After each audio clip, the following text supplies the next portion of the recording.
everyone, it's Anthony back with another video here on Single and Placing. Hi, let me roll these down. Let me roll down the windows for you, baby. Hi, I hope everyone's doing well. I hope you're having a fantastic day, weekday, weekend, week, month, evening, morning, overnight, all of that good stuff. We are doing a vlog today. It is, at the time of filming this, it is Saturday. I may be doing a bunch of vlogs over this weekend and just kind of have them in the bank. I'm not quite sure yet. But this is day 2 of my 4-day weekend. And so yesterday we just kind of hung out, did some house stuff, a whole bunch of laundry, a whole bunch of diamond painting, but we'll get to it.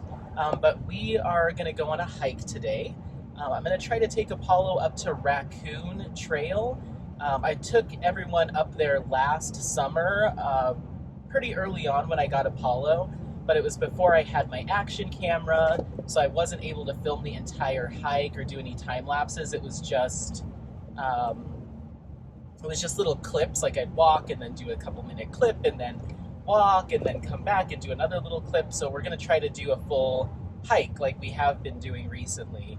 I've got the batteries all charged up for the action camera. I've got everything I need. I am covered in sunscreen, as you should be when you're out in the sun. There is a mild chance of thunderstorms, but not until later on in the afternoon, so I think we'll be okay. We have some time. And yeah, we've got finally a little bit of blue sky poking through today. The smoke has, for the most part, cleared up from the fires in Canada, which is nice. And so, yeah, we're just going to go enjoy the outdoors as much as we can. And I tried actually going on this hike earlier in the year. I think it was maybe like January or February. But they had the roads closed for the season due to the snow and the weather and stuff. So I'm hoping they're open again. I think it said like October through April. So now that we're almost in June, I'm hoping that they are open again. I'm thinking it said April. So we're going to go check it out. I'm going to stop first and get some gas and probably get a little snack to bring with us. Apollo's got his TREATs here. And then we've got plenty of water, we've got our food, we've got everything I think we need to make this happen. Ooh, let's get some buffeting. I think we got everything we need. So yeah, I figure we'll do this, and then I have some plans for after the hike, probably grab lunch or whatever, and then come back to the house and get some stuff done. But we'll talk about diamond painting whatnots here shortly. So we're coming up on the gas station here in just a second, so I just wanted to do a little intro clip. The next clip will probably be at the trailhead, fingers crossed it's open, and then we will hit the trails. So hang tight with me while I grab some gas, get some snacks, and get up to the trailhead. Okay? Bye. What was that? I don't know what that was. It looks like we are... Sorry, just... the camera made a weird noise. I think we're here at the visitor center. So we're gonna go, I believe... Oh geez, I don't even know. Let's see. Raccoon Trailhead. I know we end up here, so I think we go... Honestly, I don't know. Maybe we're here. Yeah, we're here. That's funny that they don't put a "you are here."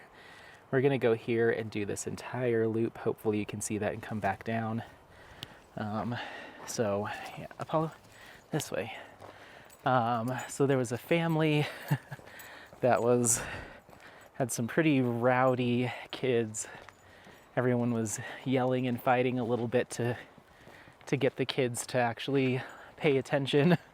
And so I tried to race to get in front of them.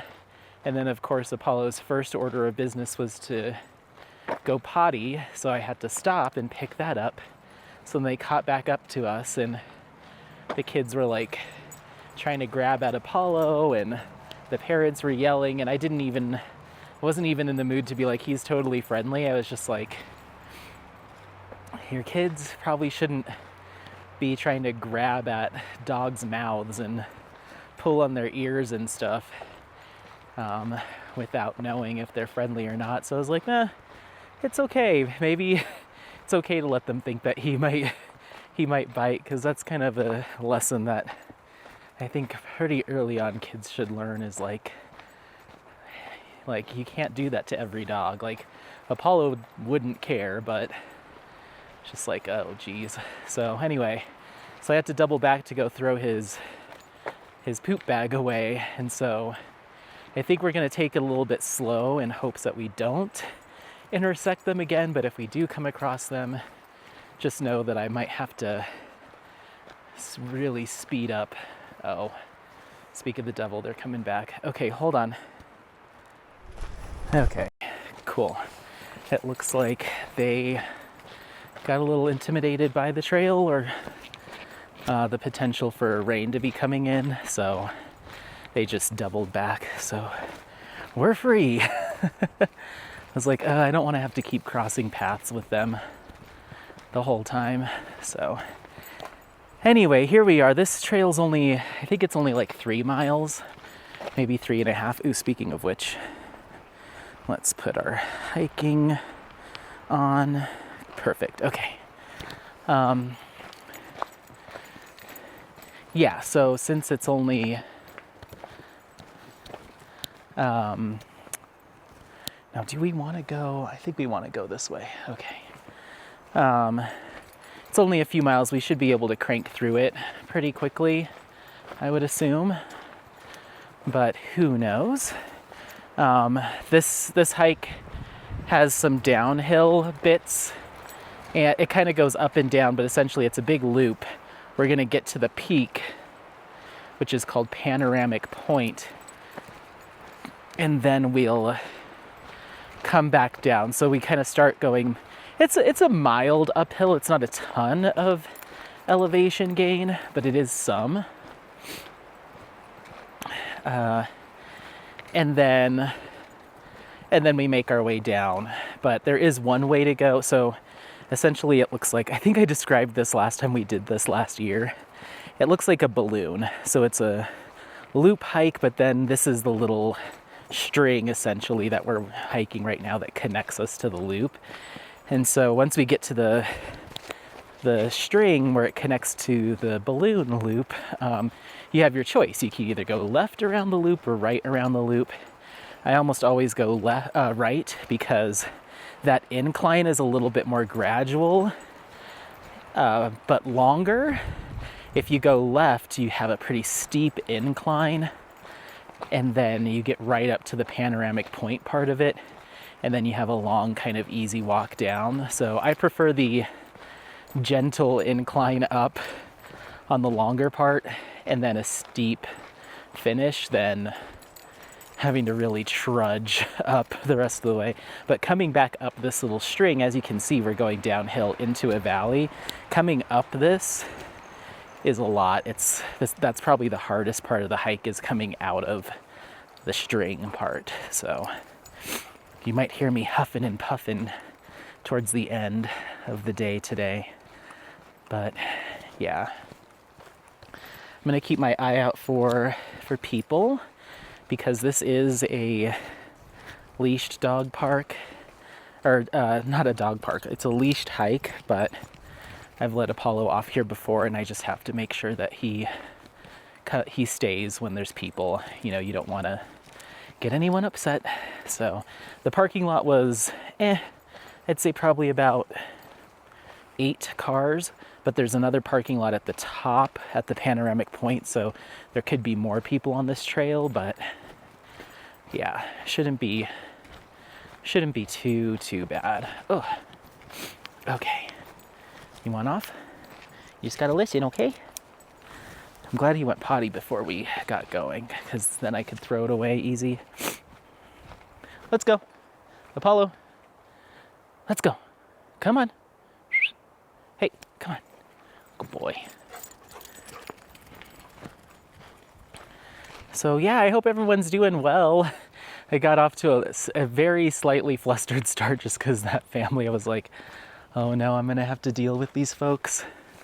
I'm gonna have to deal with these folks the entire hike, but they made it about 2 minutes in and then decided it wasn't for them. So, I mean, it can look a little bit. Oh, good boy. Come here. He's peeing. Come here. Easy. Easy. Good boy. Stay. But yeah, it can look like when you get to the parking lot and get started on the hike, it's pretty flat as you leave the parking lot. But then you start to go downhill here and you realize, oh, I'm gonna have to go up this eventually. So I think it intimidates some people once they actually get started. Oh, we've got another group. Hold on. Come on.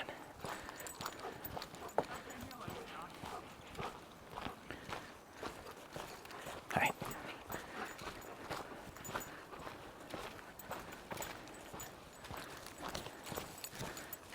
Okay, this way. This way. So yeah, it looks like there may be more people here than anticipated, but I'll try to let him off leash as much as I can. So yeah. What else is going on? So like I said, I am day 2 into my 4-day weekend. Woohoo! I was thinking I was gonna camp, but we camped last weekend, and just with the chance of thunderstorms and rain coming around, I was just like, I'd rather give it another week or so for it to really, fingers crossed, officially like warm up before we do that again. Not that it was super cold last weekend, but it was pretty wet, pretty muddy. Not terrible, but you never know. I'd rather wait till it really is like summer, quote unquote. So we're just gonna do some hikes. I'm probably gonna go on another one tomorrow. So that's why I said I'm potentially filming multiple vlogs, because I'll most likely be filming another vlog tomorrow. So who knows when that'll go up. But yeah, that's kind of the game plan. This past week was good. I think I filmed my last vlog this past Tuesday, this past week. So not a ton has happened between now and then. Work was busy, but I was able to get myself caught up by Thursday afternoon. That way, when I was done.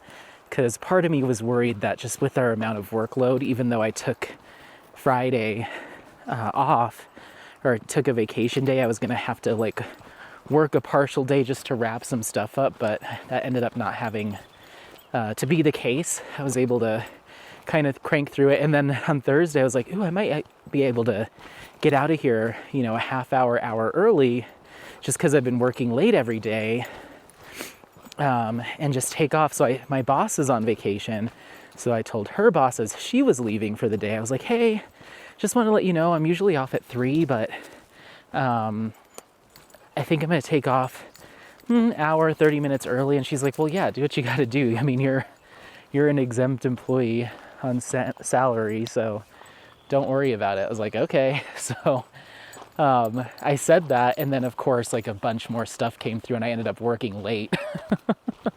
So rather than getting off early, I stayed about half an hour late. Hold on just a second.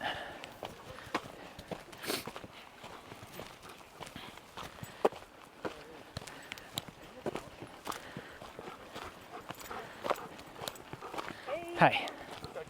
Hi.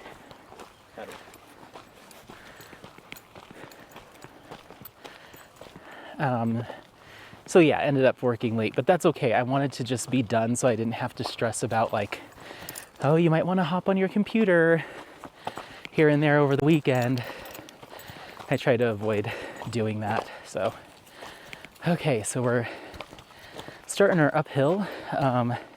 So you may immediately hear me breathing heavier.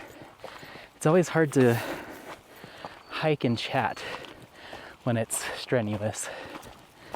Whew.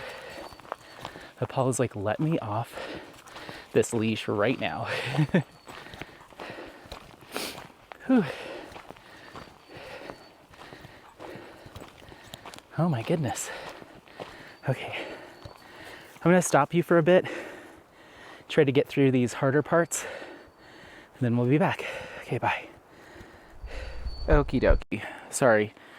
Actually, I'm gonna try to push through this with you. I feel a little bit better. I had my big can headphones on, or around my neck, because I'll usually have those on. If I decide to go into time lapse or something, then I'll put a podcast on. So I usually almost have them on. But when we're on a hike like this, I want to keep an ear out for people coming or animals or anything. So I just had them around my neck, and they're like big old over-the-ear headphones. And I was like, I feel stuffy. I can't turn my neck very well. Let me get these in the backpack. And then the other thing I did is, I don't know, maybe I'm just speaking more softly, recording videos recently, but I feel like my voice has been more quiet, and then the volume of my intros and outros have been much louder than my voice. And someone mentioned it, like, hey, I had to turn the volume way up to hear you. And then when the music came on at the end, my volume was all the way up, and it like scared me. So there's a setting on this microphone to turn up the sensitivity. So hopefully I'm a little bit louder. I don't know what that is. Maybe I'm just speaking in more hushed tones these days. I don't know. It's just my normal manner of speaking, but maybe I've been louder previously. I honestly don't know. Come on, Bubba. So yeah, got done with work on Thursday, and then we went to, just hung out when I got home, took Apollo for a walk, and then we came home. I did some diamond painting, and then my buddies, Scott and Spencer, they were like, let's go grab a beer or something. I was like, okay. So we ended up going to this bar in Golden that does karaoke nights on Thursdays. And it was packed, surprisingly packed. It was all the college kids from the School of Mines. But they were a good time. They were fun. We chatted with a few of them, played some pool. I sang some karaoke. We just kind of did our thing. And yeah, it was good. It wasn't a super late night, so I was still able to get home, diamond paint a little bit longer, and then hit the hay. And then yesterday, Friday, I got up fairly early, took Apollo for a walk, did the typical morning stuff, and then I just diamond painted my little butt off. In between doing chores, I got all of the laundry done, cleaned the bathroom, did all the vacuuming. The only thing I didn't do was dishes, so that's on tonight's list, is getting some dishes done. But I got a lot of diamond painting done yesterday. Whew. Sorry. Ooh, this is steep. It's starting to sprinkle a little bit, but not too bad. Oh my goodness. So, yeah, I guess let's talk about diamond painting stuff while I catch my breath. Come on. Oh, I'm sorry. Apollo. I just gotta push past this, that first little crest of getting into exercise mode, and then we'll be good. But, do you want off? You gotta listen, okay?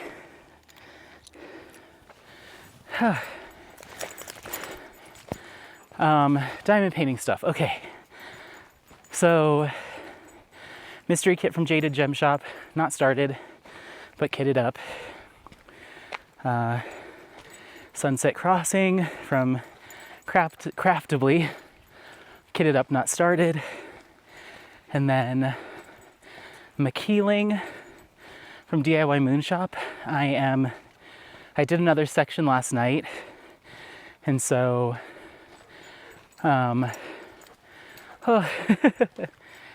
so I'm one column in one section into the part that I did all the substitution drills for.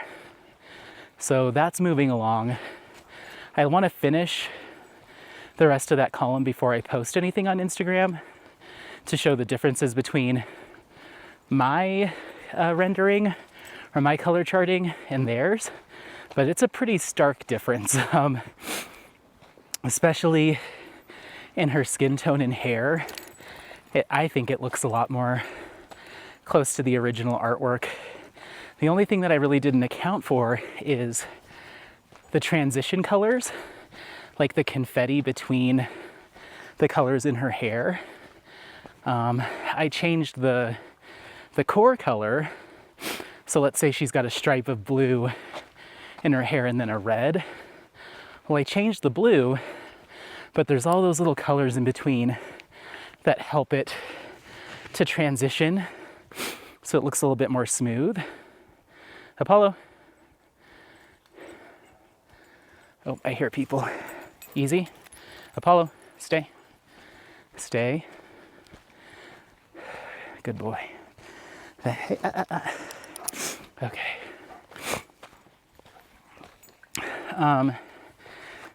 So yeah, I didn't change those. So it originally went from like a deep grayish blue to a darker blue, you know, it would transition. But now that I put these brighter colors, those transitions are a little bit more stark, which I don't love, but I think for the purposes of just the experimentation of it all, it looks fine. If I was to do it again, I'd probably rechart the entire kit, but that wasn't really my goal. It was just to show kind of broad strokes how using the appropriate DMCs can really breathe some life into a rendering. So oh my word.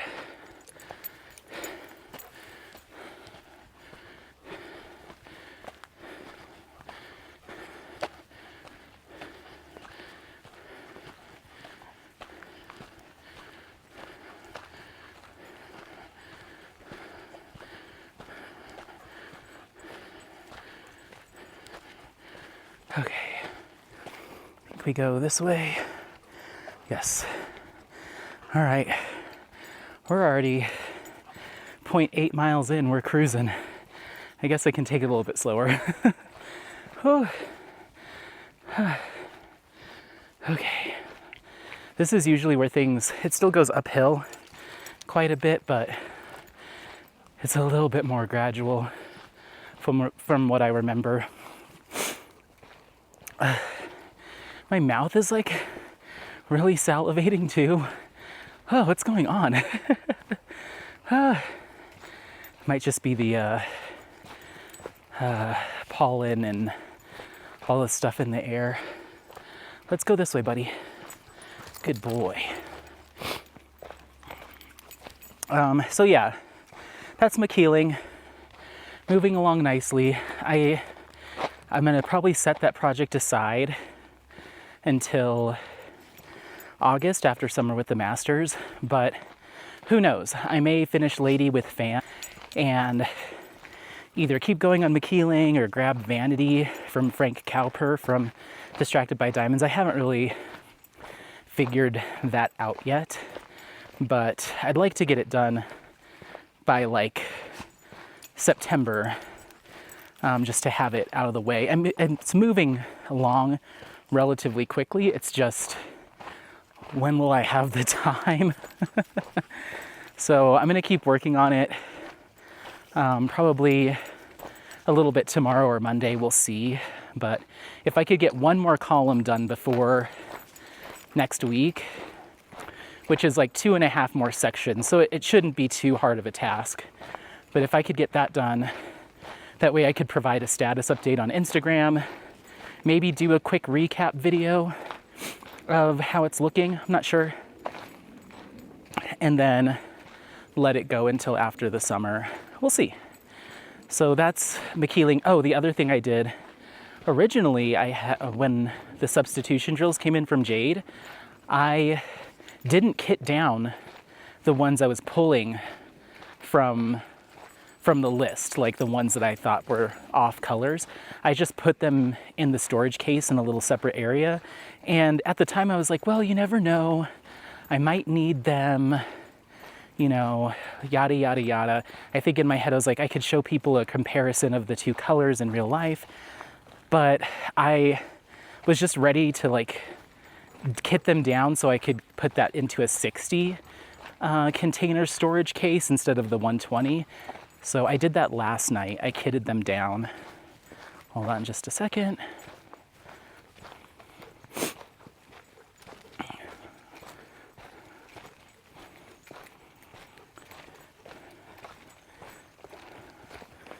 Hi.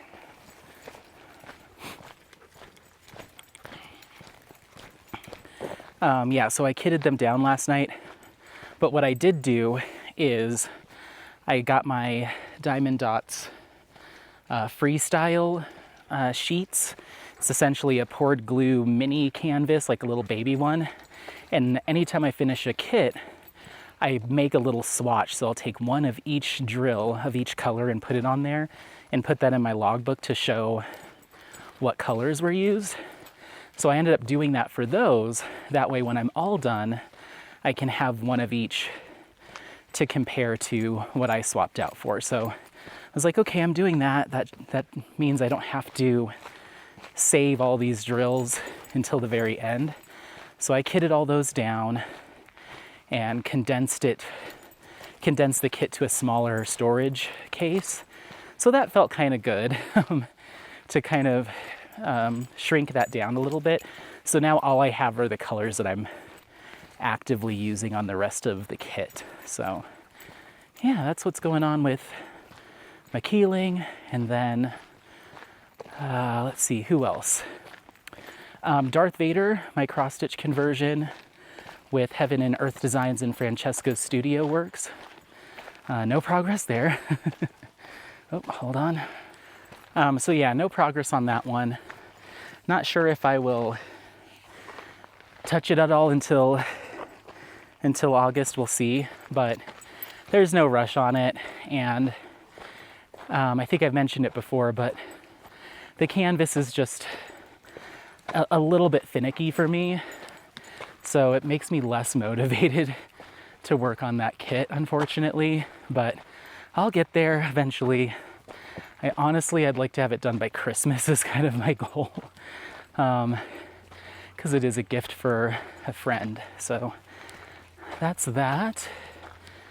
Hold on.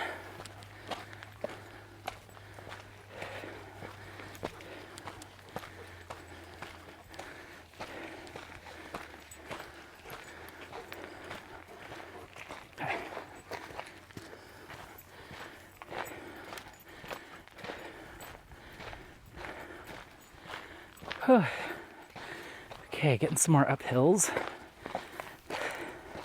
Come on, buddy.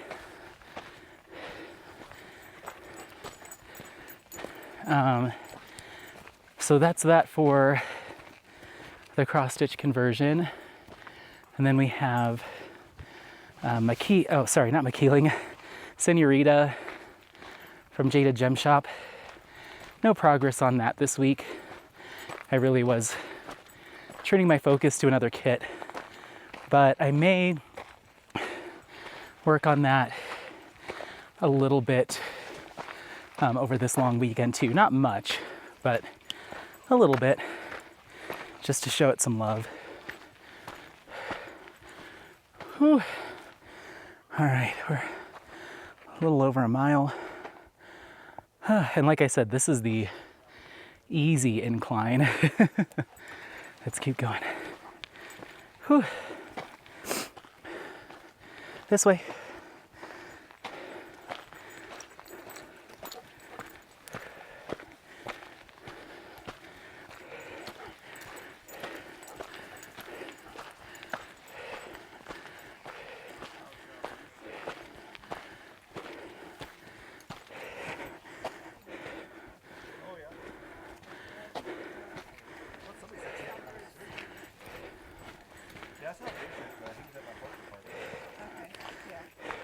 Come on through. Go ahead. All right. So was Barry there? Barry was there, yep. Were they talking? They seemed to be talking, but I couldn't quite tell because Bruce was hanging with John. Okay. Hi. Pretty dog. Oh, thanks. Hi. You are sweet. Hi. Have a good day. You too. It's a beautiful dog. Oh, thank you.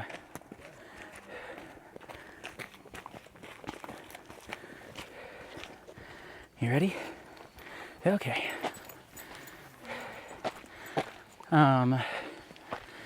So yeah, Senorita might get some love, but I do need to commit to that kit and make some good progress. I feel like I've been picking at it for about 8 months now. And so it's time to turn some focus towards it.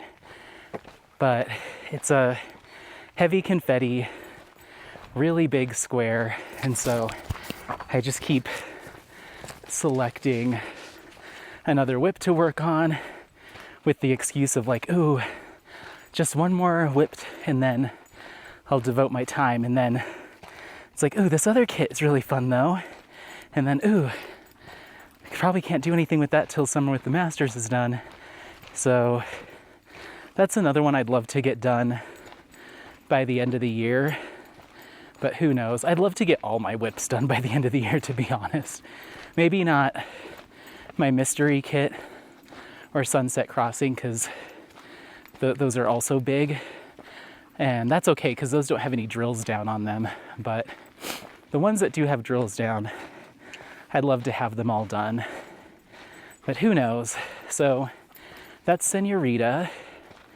And then my last kit that isn't Summer with the Masters themed is Star Maker from You May Art. And I actually finished that last night.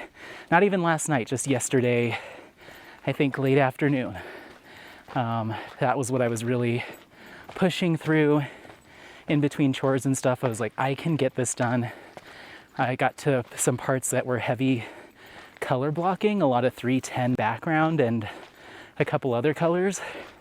And so I just cruised through the rest of that, put some podcasts on, and before you know it, it was done. So one more whip finished. I can't believe that one's done.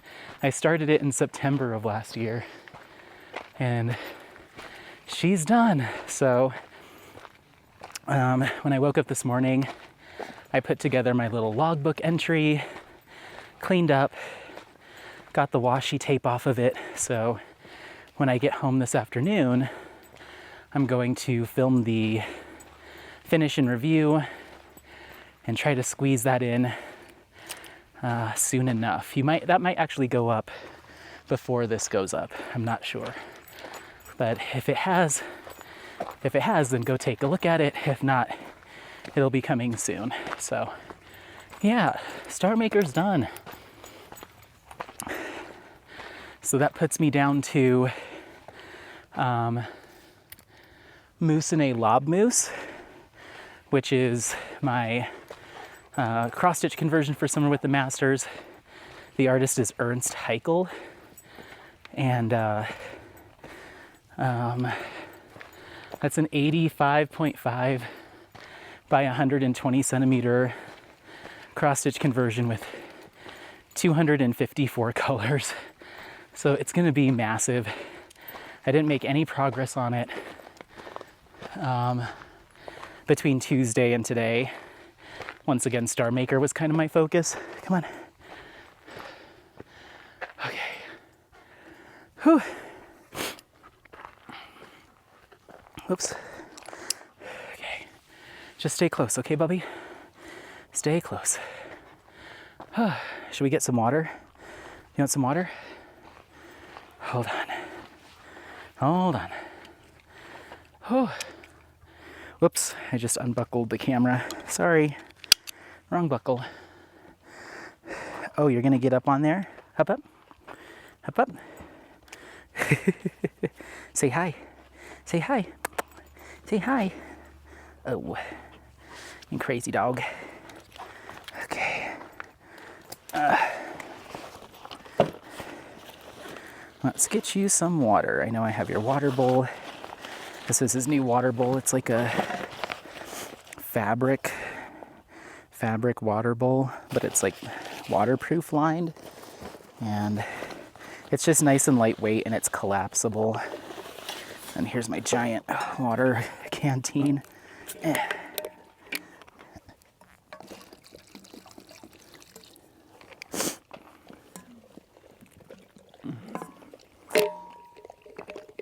Oh my goodness.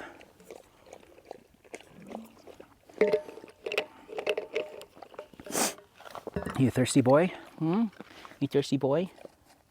Here you go. Let's put it lower for you. Okay. Whew. I hope you don't mind these little breaks where I'm not just talking straight through. I would literally pass out. It's not easy, some of these hikes, so I hope you enjoy the scenery, and I hope it's worth listening to me pant and struggle, but we're getting there. We're at 1.3 miles. Are you done? Are you all done? No more water? Nope. Okay. Okay. I think you're gonna have to carry this now because it's wet. I think this is your job now. Do I have an extra carabiner? No. How can I affix this to you? I don't think I can. Let's see. It's wet. Oh, maybe I can put it through this thing. I honestly don't even know what this is for. No, I don't think that's gonna work. Dang. You know what? I'll just put it in this. There's a little pocket up here that is waterproof, so I can just wipe it out with a paper towel when we get home. Okay. Let's get this back in here. I also need to check the time. In another 15 minutes, we're gonna have to stop because I have to reapply sunscreen. Ugh. Okay. Okay, sorry, I hope you enjoy the, the behind the scenes. Usually I stop the camera, but you know what? You can see it all. I think that's fine. Okay, let's go. Okay. So yeah, Star Maker's all done. I think it looks really good. I replaced one of the drills. One of the DMC colors was used as kind of like this like gold kind of glistening, glittery looking color. Or at least that's what it looked like in the original image, is just kind of like some sparkle. But it wasn't done with an AB or anything. It was just like a gold colored regular drill. So I replaced that with some metallic gold squares from DP with Sparklers.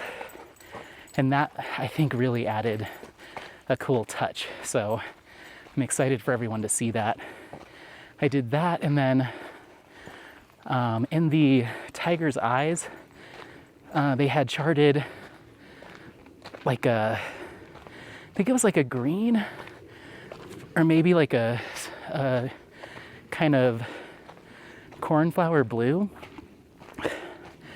But in the original image, it's much more of this like bright kind of turquoisey, maybe even aquamarine in the tiger's eyes. And I was like, why didn't they include that color or do a cool AB there? Like, I thought it was a missed opportunity. They might have even done it in yellow, a yellow eye.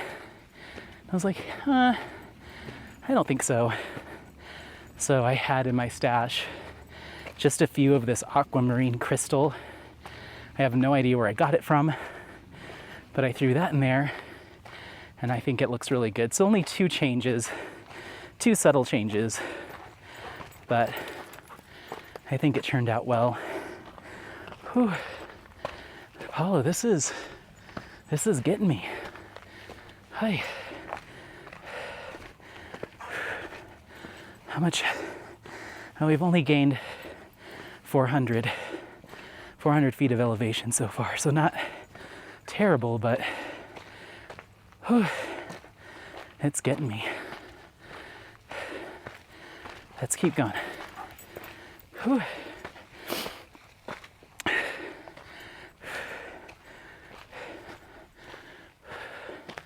If you are a person that listens to these while working out or going on a walk,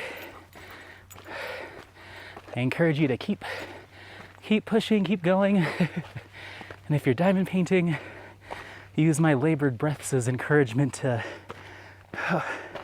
keep going. Apollo, hey, stay. Okay.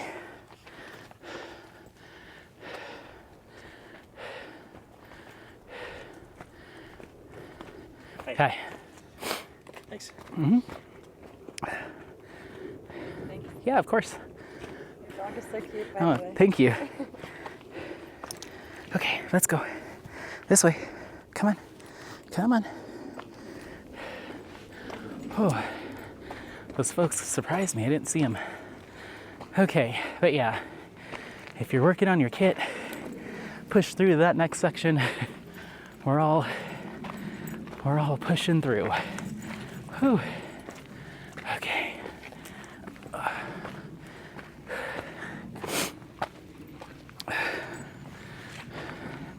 I should have put his backpack on so he could carry some of this weight, because that giant steel canteen is heavy.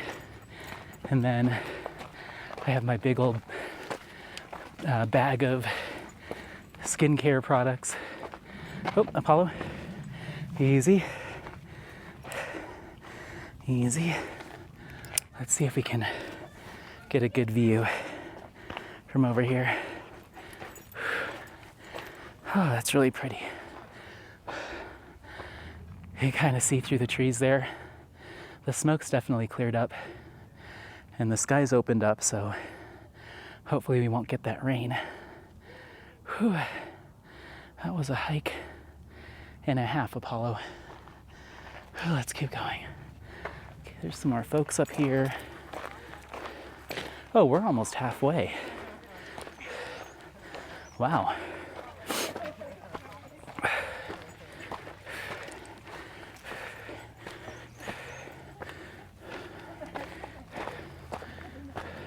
Yeah. Like the end of the action movie. Yeah. Hi. Okay. So this is Panoramic Point. This is the halfway mark and kind of the highest point. So they've built this observation deck up here.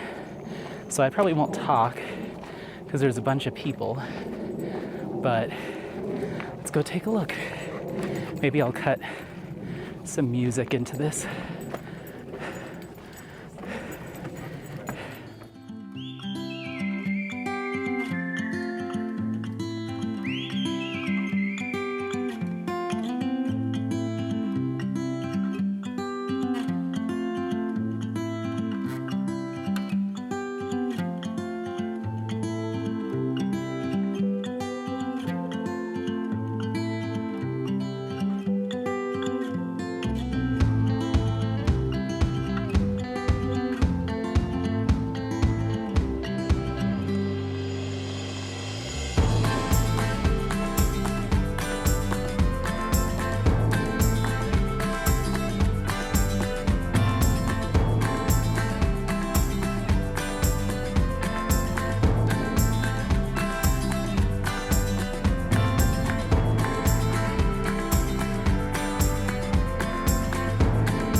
Okay, this is it. Yeah, last time I did not remember this part and was like, where are we? But here we are.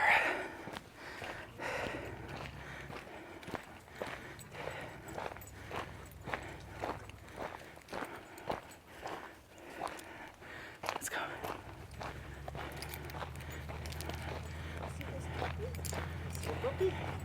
Okay.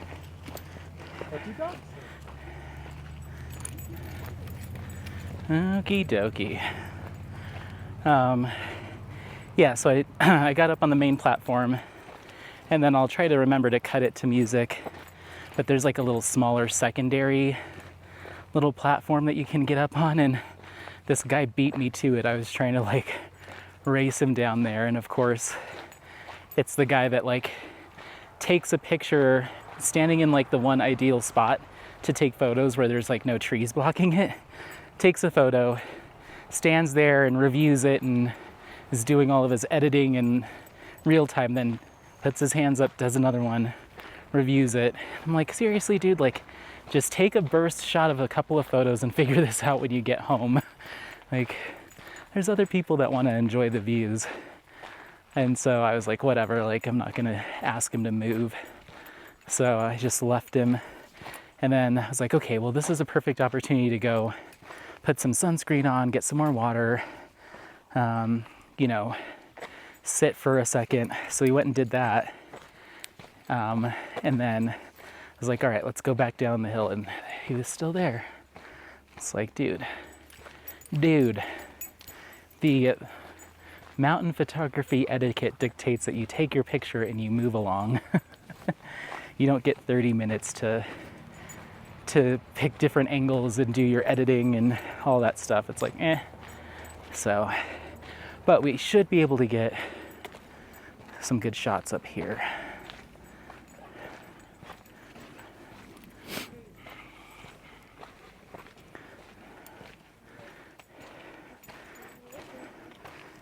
Hi.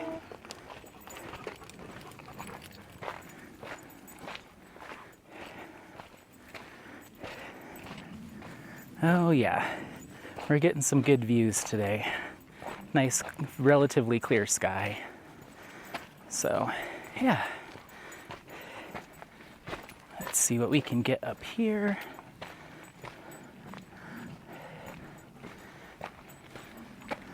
Oh yeah, Apollo. We're getting to the good area. Come on, keep going. Good boy. Good boy.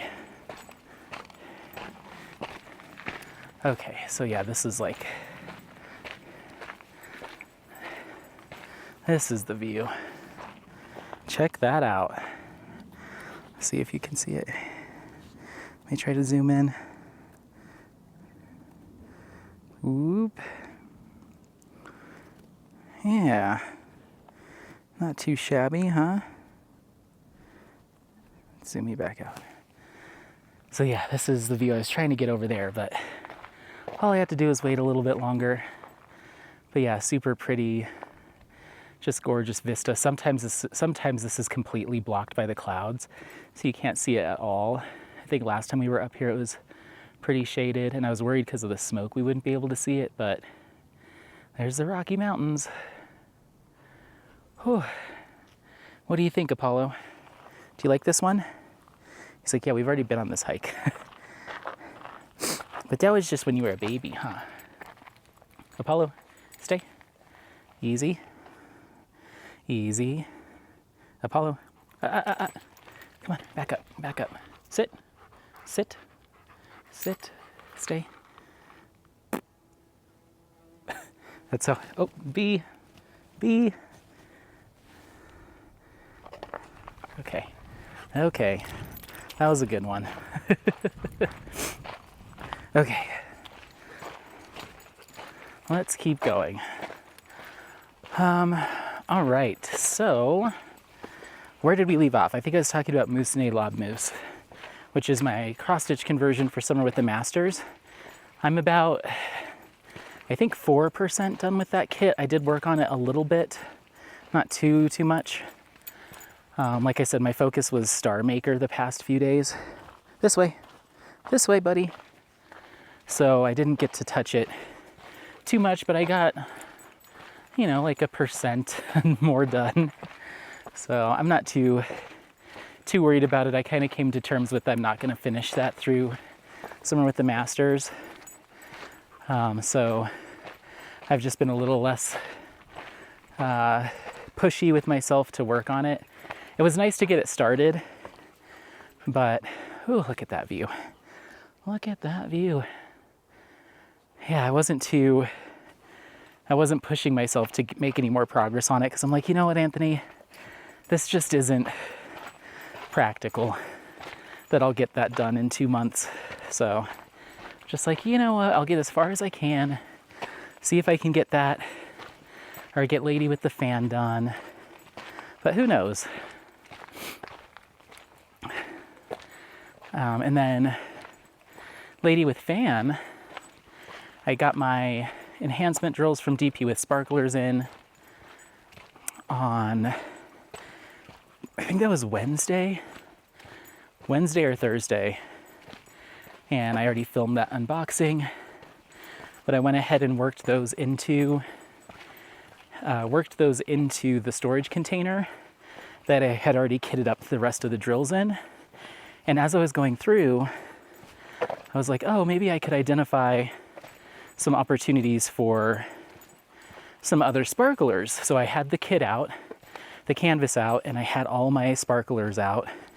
And I just went through color by color, took a look at what I had in stock, took a look at where that symbol was on the kit. Oops, sorry, buddy. I slipped on his leash because he stopped. Took a look at where those went on the canvas and made a decision of like, does it make sense to enhance this? Do I have enough drills to do it without having to order more? And yeah, so I ended up with 9 sparklers that I'll be adding to that kit. In addition to I think there's 3 ABs, maybe 4 ABs that were already charted, and there's a lot of AB in that.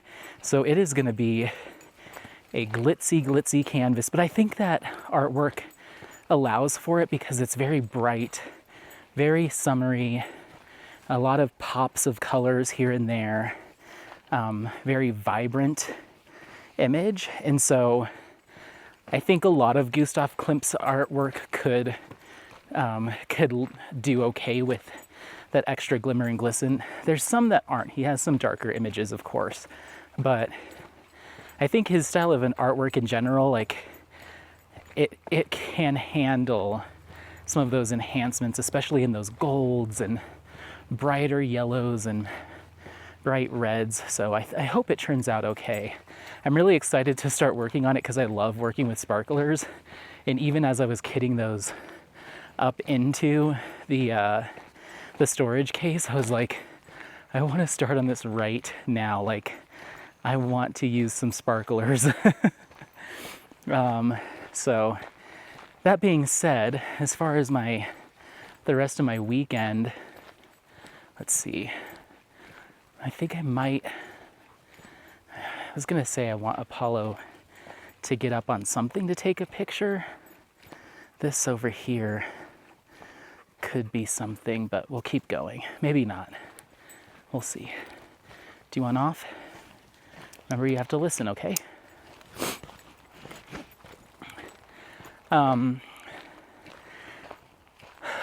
What was I gonna say? Oh, my weekend plans. So what I think I'm gonna do when I get home is do dishes, probably take a nice long shower and do a skincare routine vlog. I've been meaning to do one. I said I was gonna do one a while ago. Skincare is another one of my interests and hobbies, I guess. And so I thought it'd be cool to blend those together. And I just haven't really had the motivation to do it. And I think I'm at a spot right now with content that I could do that and work it in at some point, maybe over the summer, just as a little interlude during summer with the masters. Apollo, easy. Be a good boy, okay? Hi. Hi, Bubba. Your little fluffy butt. Just work it in somewhere. But I thought it'd be cool. A couple people said they'd be interested in seeing it. So I'm gonna walk everyone through how I started into skincare and why, and go through some of the different categories of skincare, like kind of the routine I follow or the style I subscribe to, and then what each piece does and how I use it. But I think the other hesitation I have with that is like, it's, okay, this is the way we want to go. 1.8 miles to go, and we're already at 1.8, so it's about 3.6 mile hike in total. Not too bad, should wear out the pup pretty good. One of the reasons why that's sometimes, I thought it might be not risky, but just kind of incorporating something that is completely outside of diamond painting. Like, I will not be mentioning diamond painting, that's not at all what we're talking about, but I thought it'd be nice to share another hobby in my life and just kind of share that part of my interests with you all. Is he gonna go right through the mud, or is he gonna go around the mud? Let's go. Go, go, go. Go, go, go. Go, go, go. Oh, he kind of did a little of both. Don't go back in. Oh, never mind. He went right back into it. Yeah, I just thought it'd be fun to share. But I worry that people are gonna be like, what are you doing? But you know what? I'm doing what I love. So, and then the other thing is, like, skincare is a very personal thing, and what works for one person may not work for another person. Whenever I would do skincare vlogs. Look at this boy. Get it. Go get it. Get it. He likes splashing. He doesn't like swimming, but he likes splashing. Okay, good boy, good boy. It's a very personal thing, and so when I would do my skincare reviews and stuff, the terminology that content creators in skincare would use a lot is your mileage may vary. Like, it's not just because I might love this thing and I'm like, I absolutely adore this product. It might break you out. You might be allergic to certain things. There might be this ingredient in there that you can't use or you don't think is ethical. There's so many reasons why people will not want to or want to use something. A lot like probably diamond painting stuff. Like, there's like die-hard lovers and then people that dislike a certain thing. And come on, let's go. Go, go, go. Go, go, go. Go, go, go.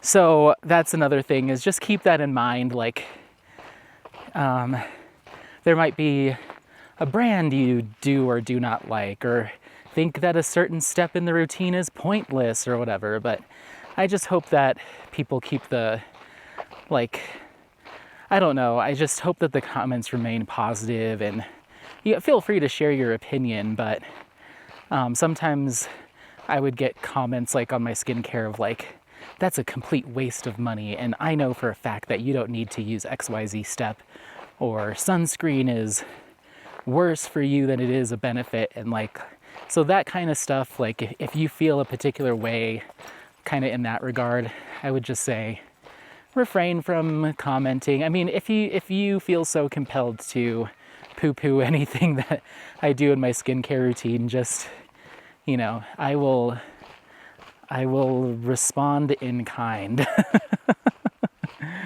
Oh my goodness. Apollo, stay. I was talking to another, hold on. Apollo, easy, easy, stay.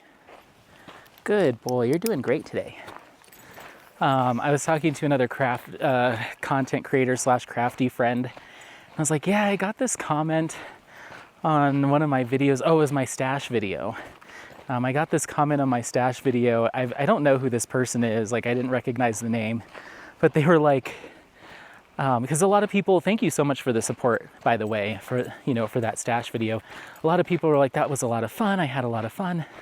And then somebody wrote, yeah, I had a lot of fun, ... not. I was just like, who does that? Like, goes out of their way to like have like a snarky, like, I didn't like this video. It's like, I honestly, from the bottom of my heart, don't care if someone doesn't like my video. Like, it's not for you. And it's like, it was a 3-hour video. So I'm like, you had 3 hours to click any button on your computer. I'm like maybe at 2.5 hours in, you'd be like, you know, this isn't for me. But apparently this person thought it was a good idea to try to knock down that video. It's like, well, you watched it, so I guess joke's on you.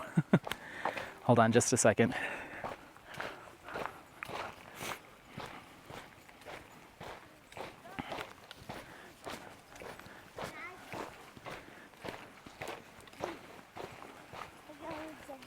Okay.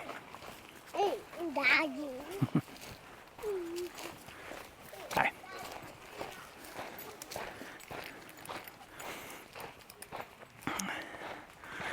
But yeah, I didn't know what to make about it. I was just like, I just don't understand sometimes people decide that they want to, I don't know if it's lash out in that kind of way or just like, I don't know. I've never really understood the like hate watching or the like sly kind of passive aggressive sassy comments to like kind of dig at somebody. I've never really understood that. I always assume there's like a darkness there or maybe an insecurity there or something that like that's how it manifests itself. But you know, even if I've been in like really sour moods or something like that where everything is just making me grumpy, I've never like, my knee-jerk response is not to be like, well, let me get on YouTube and find somebody to try to hurt, you know? Just seems a little silly. And I think so anyway, the moral of that story is I was having a chat with a crafty friend, and I am not the type of person that's gonna like just let comments like that go, you know, but because they don't get to me. I just find it interesting, like the psychology behind it, I think is a little interesting, like what brings someone to that place, or like what is that darkness in their life. Like, I just like, makes me curious as to like what causes someone to think that that's mature or it can rationalize it, you know?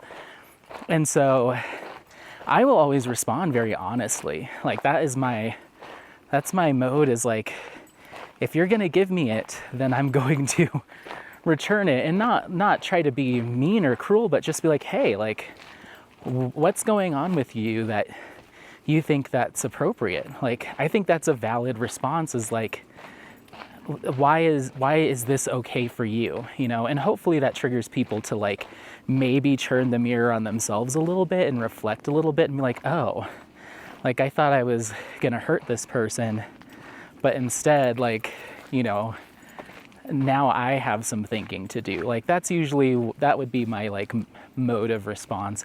So I did respond to that person. I'm like, I'm surprised you would post something like this. You know, it seems a little immature to me, but I hope you're doing okay, and thanks for watching.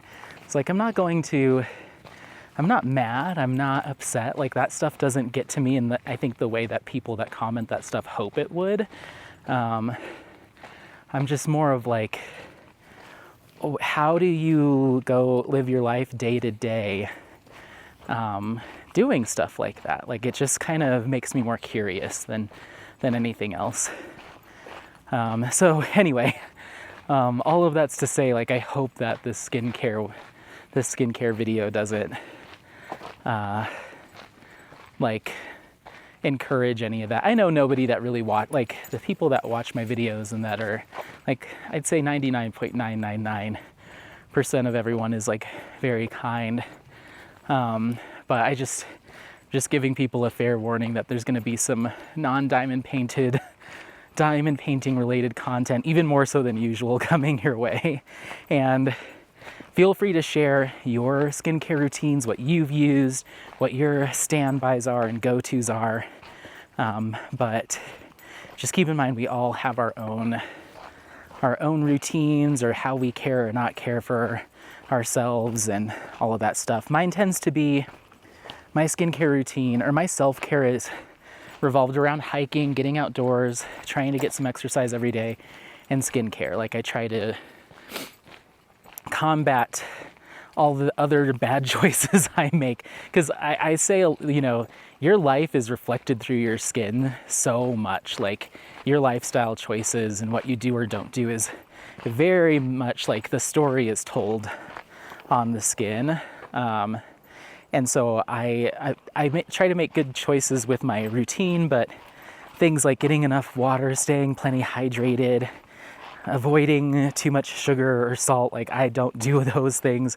Getting enough sleep, I don't always do that. So I have to, like, I try to bridge the gap as much as possible with doing some, like, what do they call it? Some topical things, as in topical, like, on the surface, like skincare products. So, but we'll get into all of it more in the vlog. I'll go more into detail. It might be a pretty lengthy one because it's a passion of mine. I have been doing consumer research and trying to stay on top of trends and stuff for, I think, about 5 years now. So if you want to nerd out and talk all about niacinamide and hyaluronic acid and retinol and different AHAs and BHAs and what is an essence versus a toner, like, we're gonna go over all of it.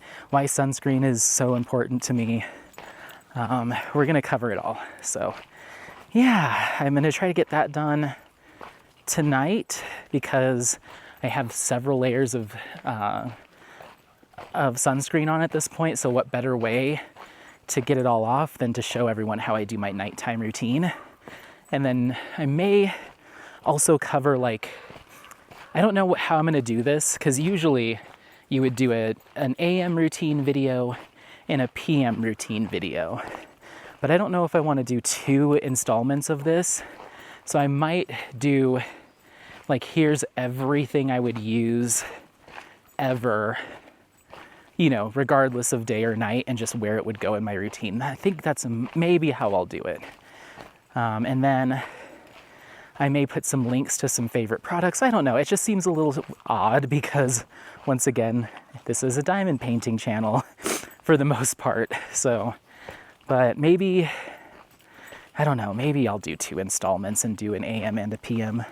I hope people like it. I can nerd out about skincare for a long time. But anyway, so that's on the plans. And then at some point, let's see, can I let you off? Can I let you off? Okay. Stay close to me, bud. He's kind of pulling me downhill, so.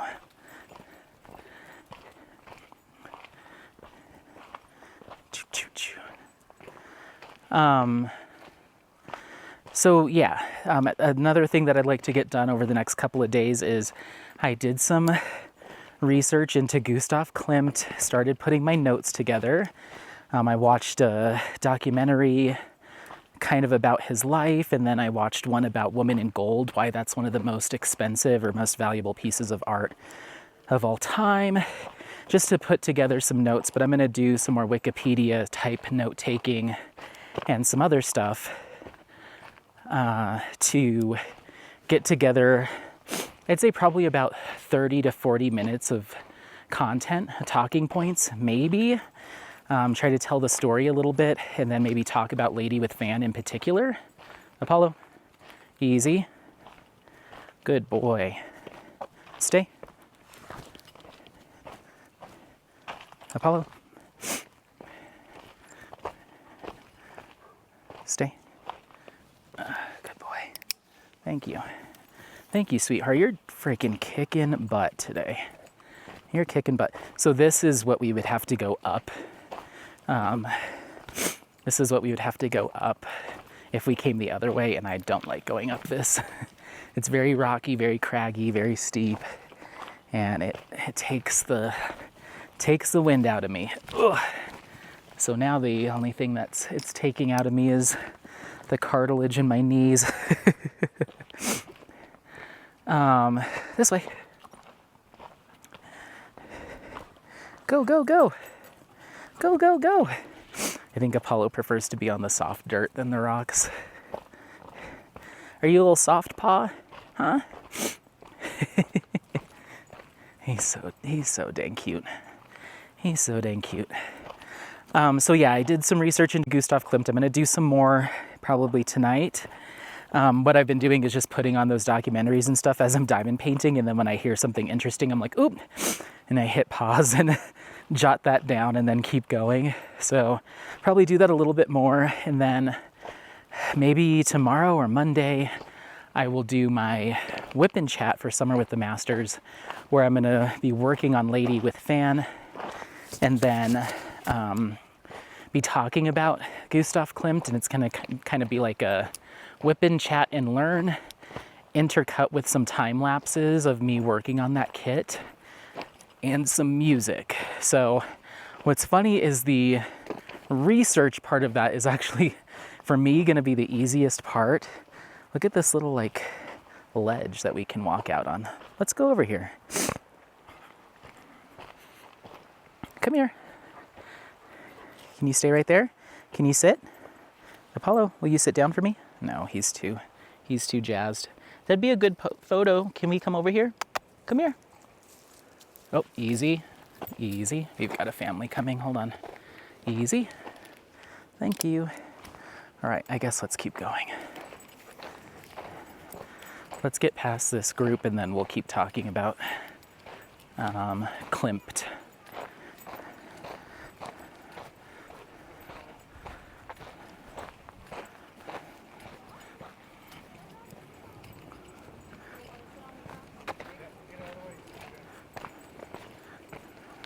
This way. Hop, hop. This way.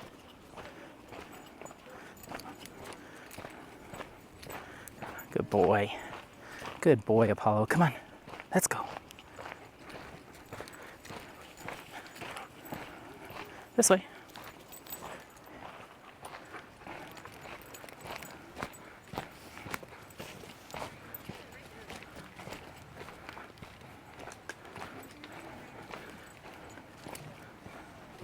Hi.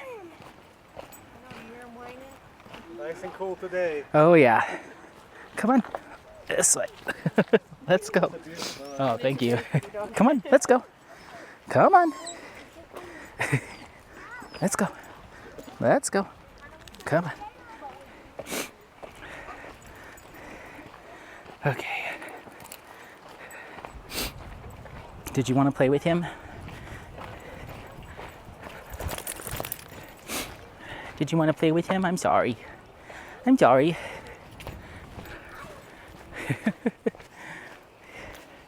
I can tell when he like has an interest in a dog, like, oh, this could be a friend, or if he's like, I'm not gonna risk it.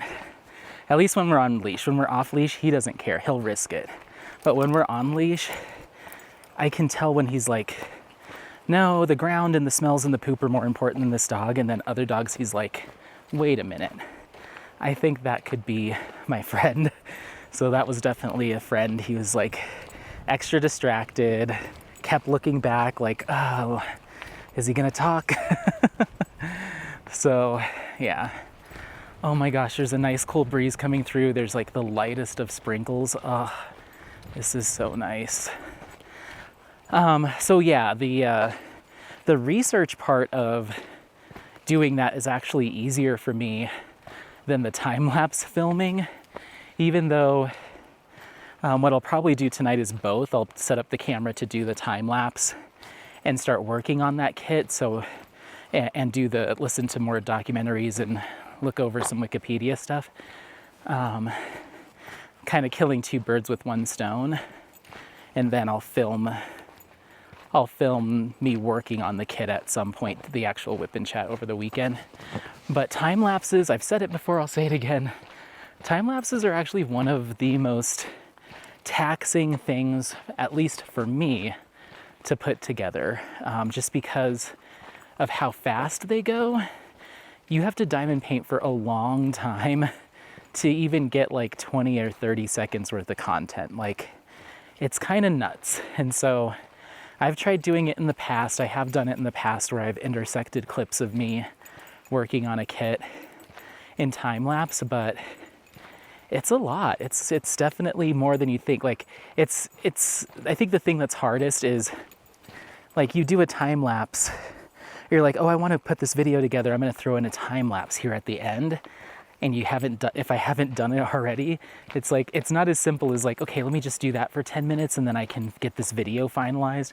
It's like, no, I have to work on this kit for like 3 hours and then I'll have a clip that I can use. So you kind of either have to do them well in advance or just know that if you're trying to do a time lapse of working on your kit on the fly, it's not an on the fly thing. It takes hours. So thinking I'll listen to some more documentaries and stuff tonight while I'm doing the time lapse, and then tomorrow I can actually do the whip and chat. So that's the goal, is to get that one done tomorrow, get that all edited and stuff maybe tomorrow night or on Monday, and then have it ready to rock and roll for June.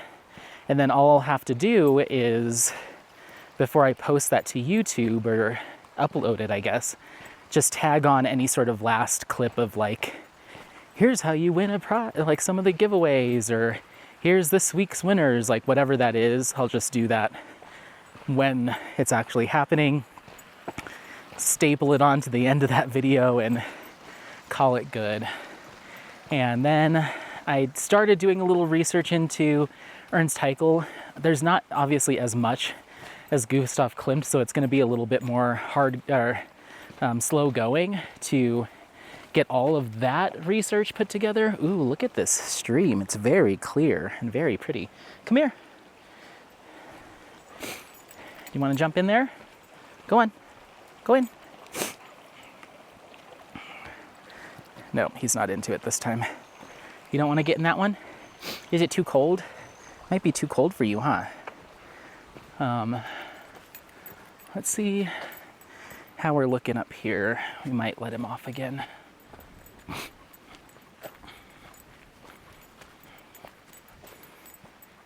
I can't stand when people leave their poop bags, wrap their dog's poop in plastic, and then leave it in a plastic bag on the trail as if that's somehow better than just letting your dog poop. Like, the poop's going to degrade and decompose with, you know, a good rain. You know, it's just gonna break up.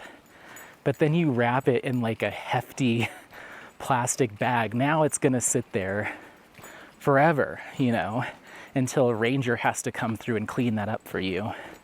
I think I've always found that to be really silly, is, oh, I can't let my dog poop out in the wilderness. I need to pick that up and then put it in a plastic bag and then leave plastic in the forest. It's like, where does that work?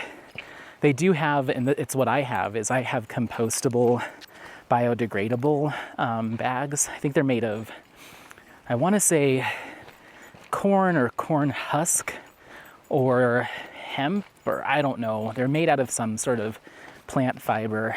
They feel like a plastic bag, but they're very thin. You have to be pretty careful with them. Otherwise you could get yourself in a mess. They're very thin and they almost feel kind of, almost have a paper feel to them.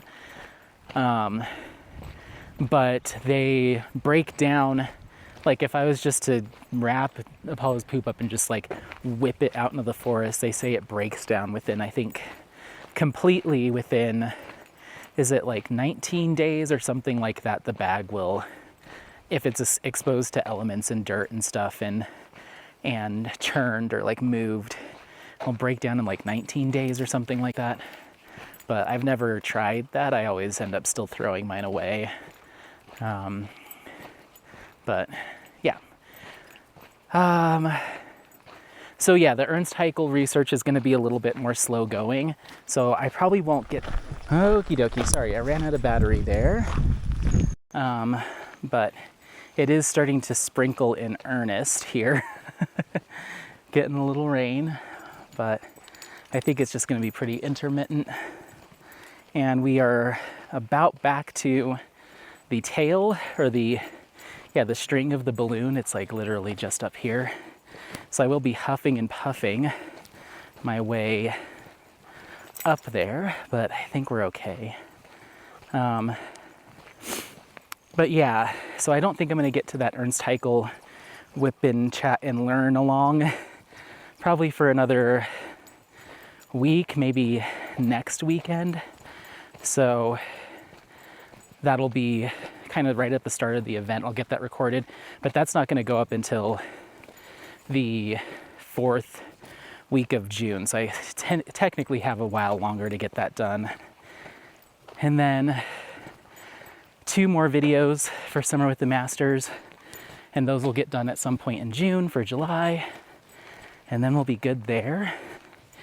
So that would be cool to do my skincare vlog during the off weeks that I have. It'd be cool to potentially do an update video on my keeling. So, do have some other ideas planned too. But anyway, whew. Oh my goodness, Apollo.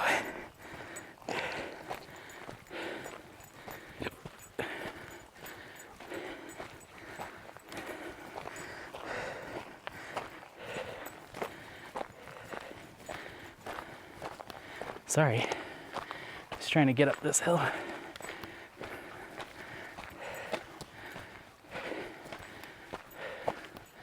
Okay. Oh my word.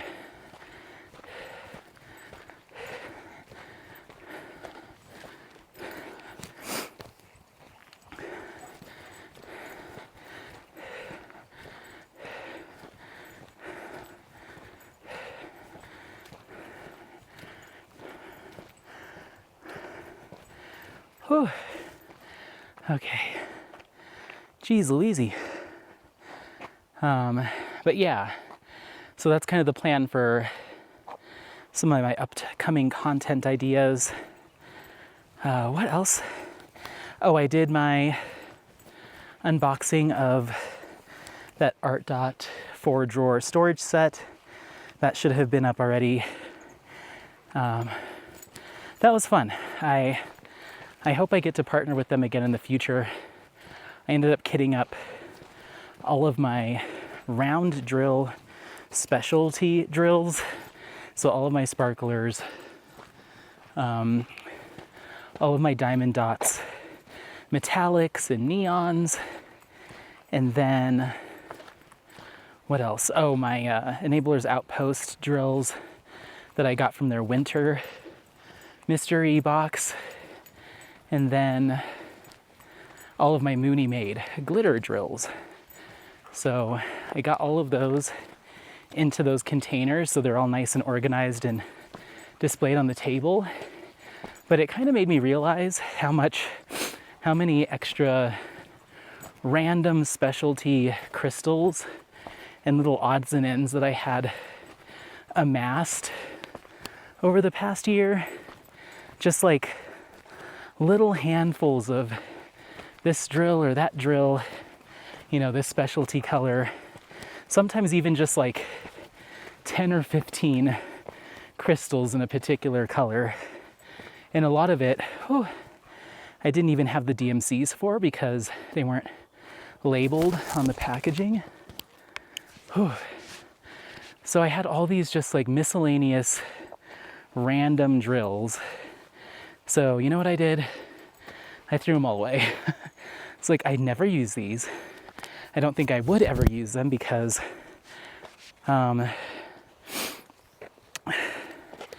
because if I had to pick, I'd just use a sparkler.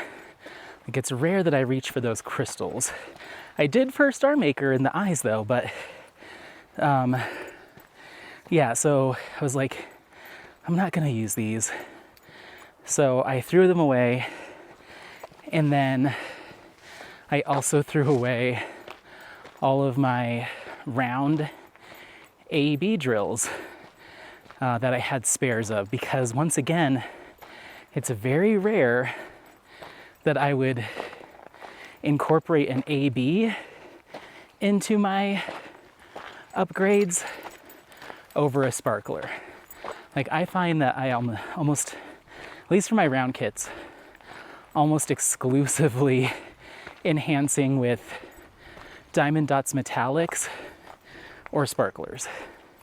So I was like, you know what? In my head back in the day, not even back in the day, like 9 months ago, I was like, you need to have a backup container of every regular drill DMC in round and square, and then every AB DMC in round and square, and then any specialty drills that you collect. Hang on to it all. Make sure you have the option to have anything and everything you could have on hand. And now I'm like, no, start narrowing it down, pick the things that you really reach for, and get rid of the stuff that's just been collecting dust. So I was able to consolidate an entire 3-drawer, like Rubbermaid rolling, like 3-drawer set. I was able to get rid of an entire one. So rather than having 3 of those, now I just have 2. And so that actually felt really good because it freed up space in the craft room. Now I have all my specialty drills right there sitting on the table next to me. So if I randomly decide like, ooh, I'd like to swap this for this, or let's see what this color looks here.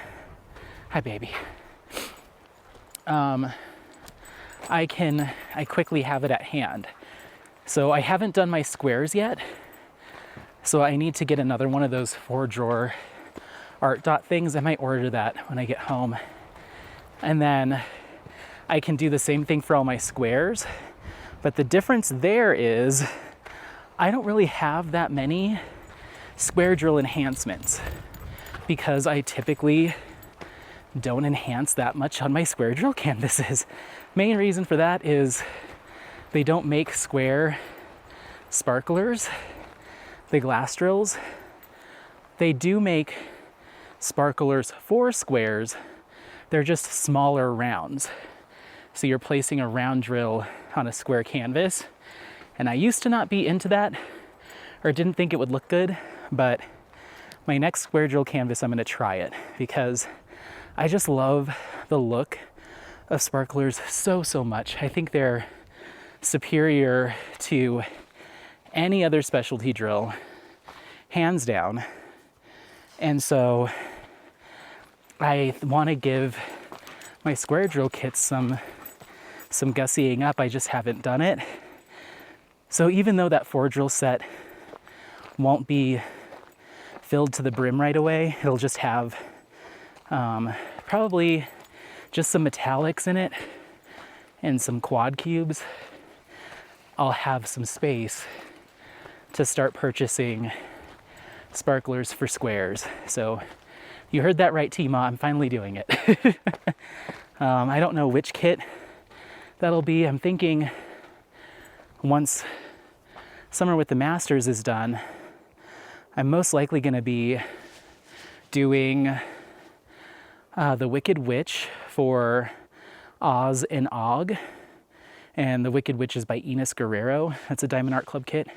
Maybe I could kit that up. But I think that's round, so I'll have to enhance there. And then I'll most likely be doing my 2 kits for Festival of Witches and Drills and Chills, because I think those run through from September through October. And so I haven't decided which kits I want to do. I think Maybe I'll have to put a poll up and see what y'all think, because I have a lot of kits that could fit within that category.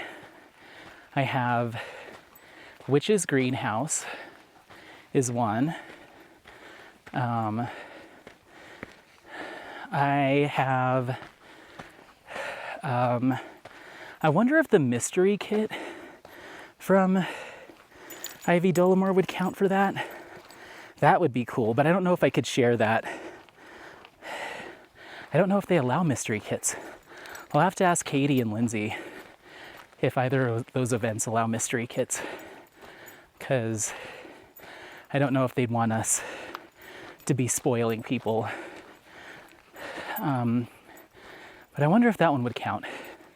I also have Warm Witch, which is a square. I have my mystery kit from Christopher Lavelle that would count for Drills and Chills. What else? I don't know, I have a lot of darker themed kits, and I have a lot of witchy kits. So I'm sure I can pick two. Maybe, like I said, maybe I'll do a poll later on in the year, maybe in August. But I know one of those will be a square. I try to do one square, one round. And that may be my first kit that I do sparklers for squares in. We'll see. This is a lot going uphill, huh, Apollo? He's like, I don't mind. Whew. So yeah, that art unboxing is done. And then have I put it? It might be up by the time you see this, but I got offered to do a sponsored unboxing, as in free kit, sent to me in exchange for an unboxing from an Australian shop called the Creativity Squirrel. And so that's a fairly new shop to the scene. They have resin square drill canvases with poured glue, soft lint back. It all looks really nice, and their artwork is kind of an interesting blend. And so the owner reached out to me, was like, hey, would you mind unboxing a kit for me? I'll send it to you. I was like, yeah, sure. I was like, I have a pretty eclectic taste, and there are a few on her shop that I thought were cool. I was like, why don't you just send me what you want to send me rather than me picking? And so I got a total surprise, but it was a really cool kit. Take a look at that unboxing if you haven't seen it yet, or be on the lookout for it when it does come out. But the shop is called the Creativity Squirrel, and the owner just sent a really kind and sweet letter with it that got me a little emotional, but it was a lot of fun. So be on the lookout for that one. Oh my gosh, Apollo.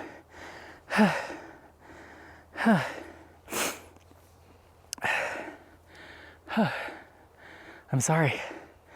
I was talking through that whole hill and I realized I had no oxygen left.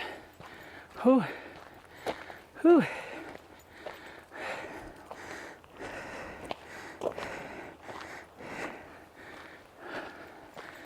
Okay.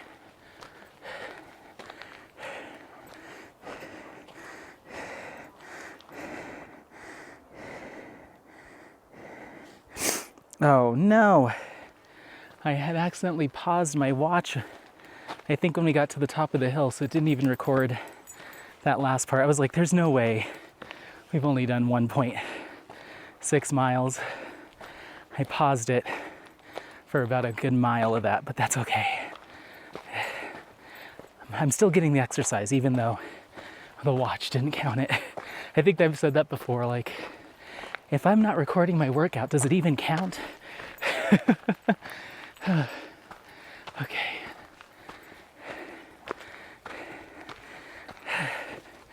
Yeah, because I was like 46 minutes. We've definitely been talking way longer than that. Oh my goodness.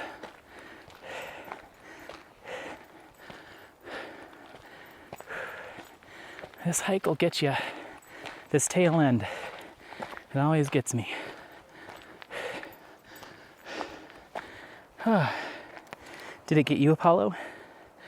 So yeah, I filmed that from the Creativity Squirrel.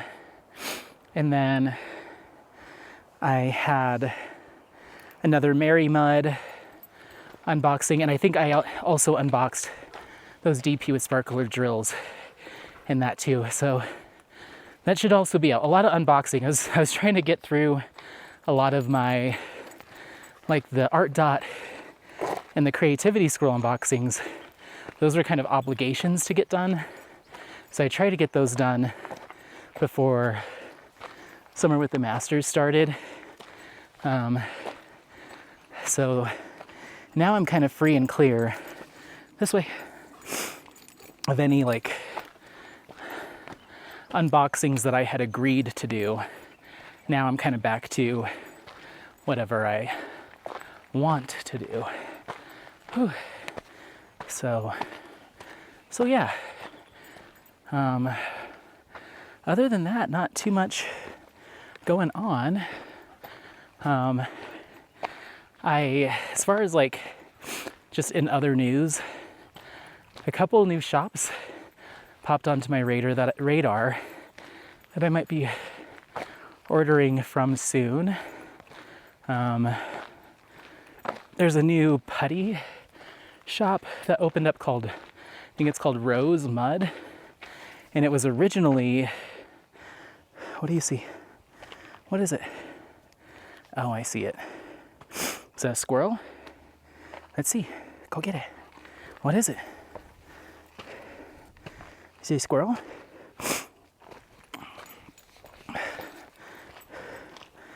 Hold on. I think it's a squirrel, but I saw something moving. Oh yeah, it's just like a little squirrel or a mouse, or there's just some birds hopping around. But yeah. The other day we were on a walk around the lake and there was a fox that got so close to us. That thing had no cares in the world. Usually they're so skittish. This one, like, it was on the other side of a fence. It was in like the sanctuary area where they don't let dogs.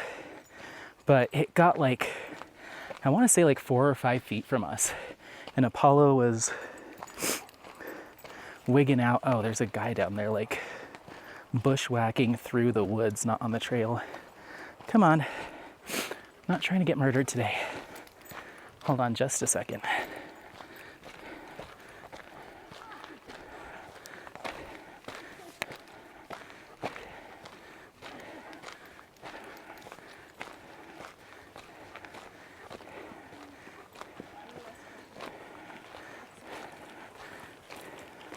Hi. Hi. Hi.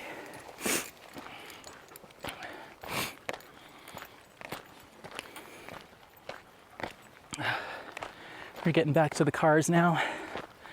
Whew. So we can finish this chat in the car, of course. But anyway, I was just mentioning that that fox got really close and Apollo was like wigging out, and this fox did not care. It was just like, whatever, you can't get past this fence. I've never seen such a bold fox. But anyway, so yeah, Rose Mud. It's like diamond painting putty. They're up on Etsy. It looks like it was a different shop name at one point, but according to the description, the shop owner decided to donate their putty making materials, all their stuff, including their time, to make the batches. And so now Rose Mud is the new company, and it's 100% nonprofit. The proceeds go towards a charity that I think is focused on mental health. Hold on. Hi. Come on.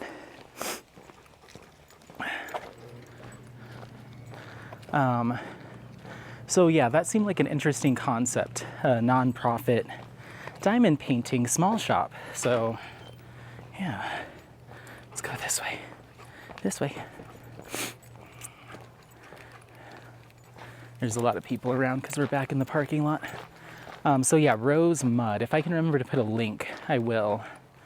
But I think I might snag a few of those, especially if it's going towards a good cause. And yeah, so let me get him back in the car and then we'll keep chatting, okay?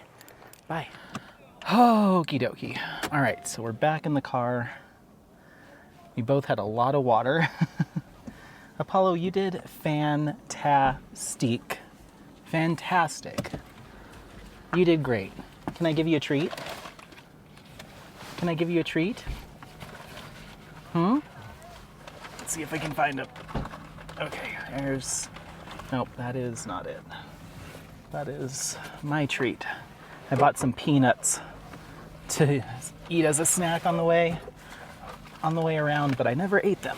Okay, where are your... Oh my goodness. Oh. Hold on, everyone. Sorry. There they are. Okay. His treats were under mine. Okay. Sorry. Apollo?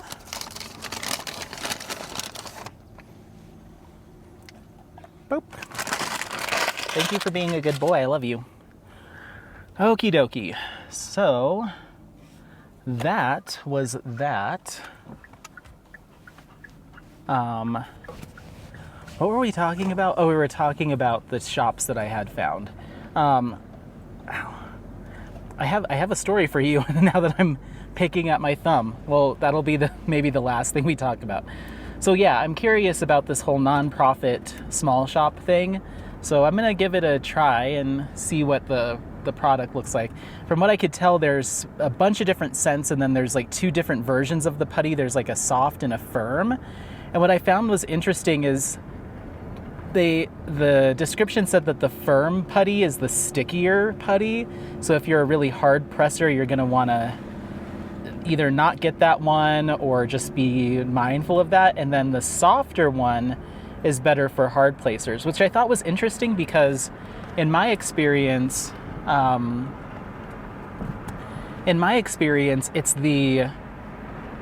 it's the firmer of the putties that does better for me as a hard placer because it doesn't squish around the drills. So I might get like 1 of each or 2 of each just to see what my preference is. But yeah, something worth checking out. New small shop, Rose Mud, diamond painting putty.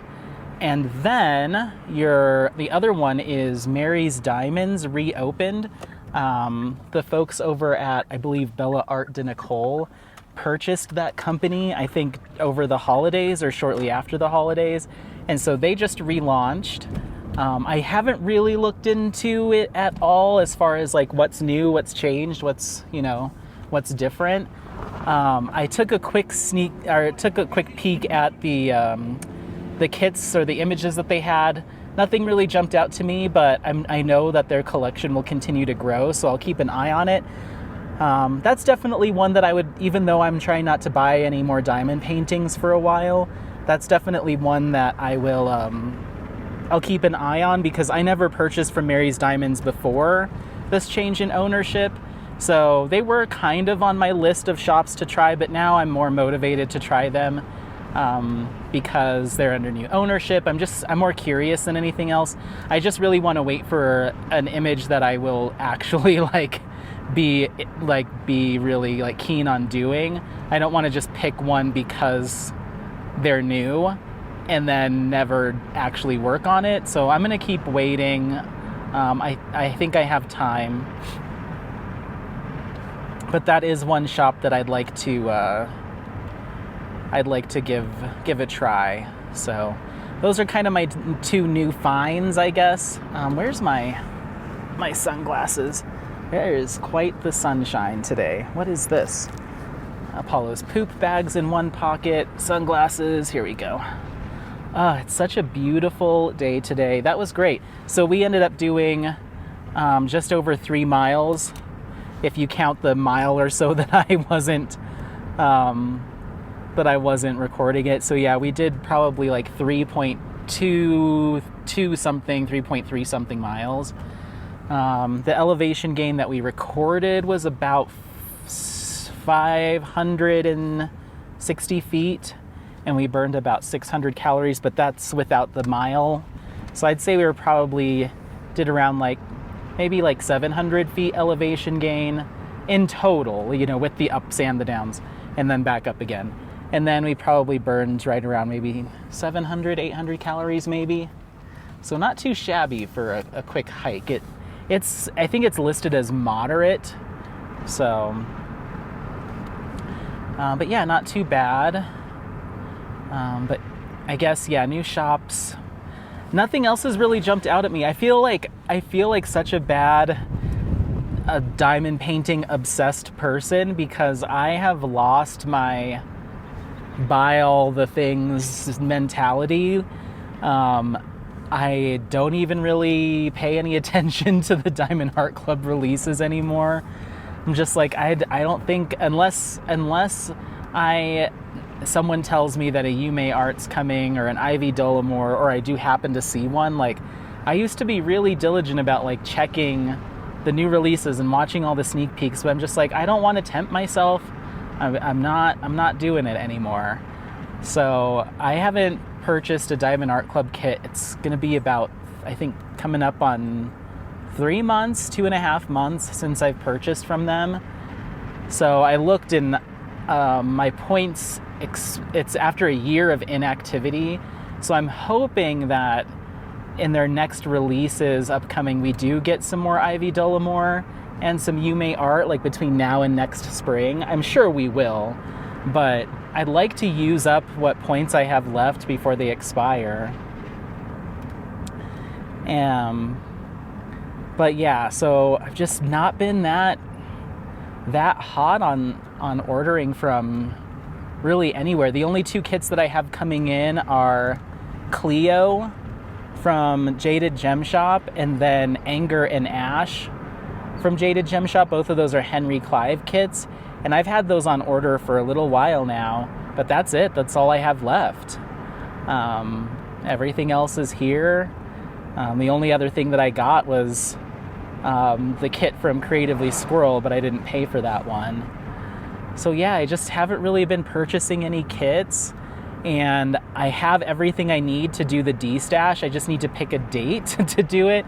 It's most likely, I was thinking I could get it done this weekend, post it last week and be like, all right, it's happening, D-stash is going down. But I just didn't get all my ducks in a row. I'm not quite ready for it. I need to take a look at the kits one more time and make sure that my pricing is fair on either side. Either I think I might mark some things down a little, drop them down a little bit more after talking with some crafty friends who have done D-stashes. But then on the flip side, I might bring something a little bit closer to what I paid for it. It just depends, I'm not trying to, recoup everything, because I was talking to a crafty pal and they were like, well, one thing that you have to keep in mind is people are forfeiting the lifetime guarantee by purchasing D-stash. They're forfeiting their ability to use any sort of points or discounts, and they're forfeiting their ability to gain any points towards their rewards.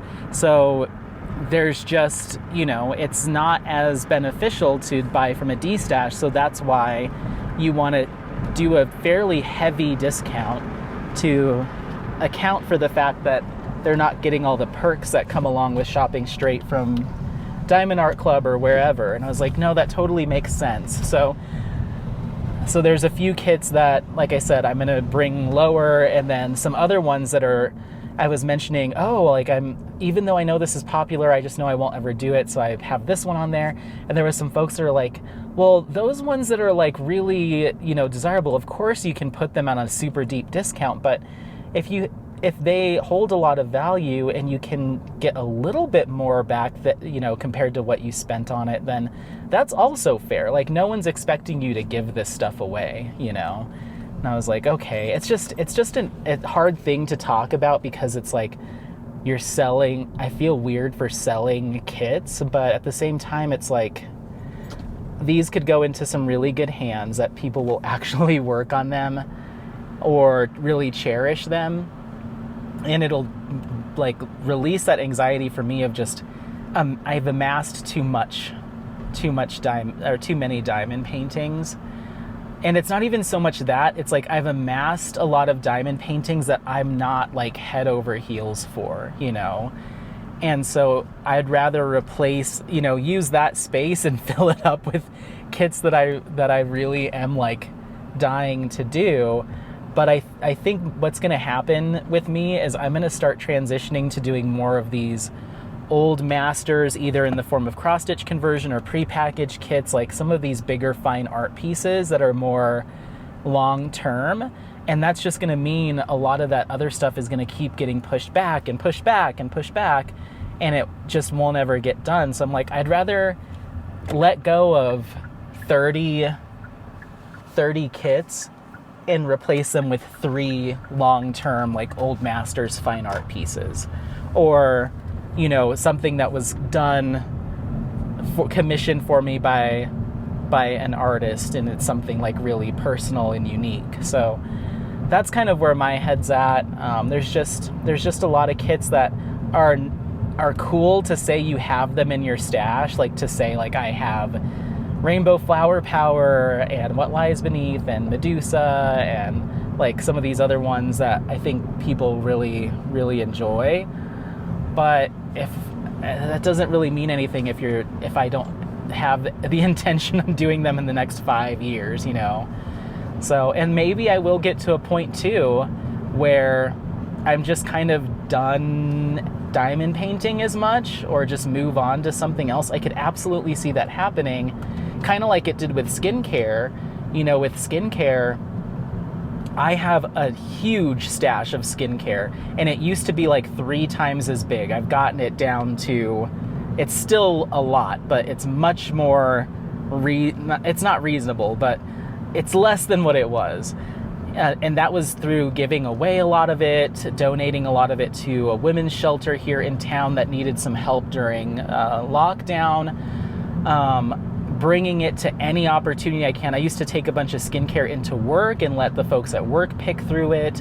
I've taken it to book club and had people pick through it in book club, like bags and bags and bags of skincare, and I still have like 4 or 5 full like bookshelf shelves just full of unopened brand new skincare product that was either sent to me as PR or I was just collecting. Because what I would do is I would use a product for a month. They say that your skin does a full turnaround, like you lose a layer of skin and the next one kind of churns over in about 26 days is average. Is when your skin churns over. So the typical amount of time for testing a skincare product is about a month. You give it a month to see any initial results, see what it does during that cycle of churnover.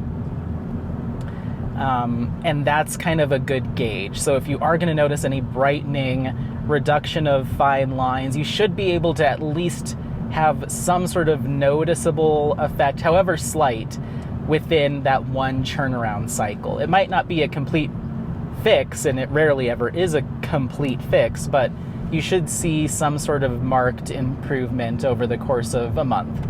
So I would use a cleanser for a month, write my full detailed review of first impressions, packaging, smell, texture, feel, and then like a halfway point, and then my final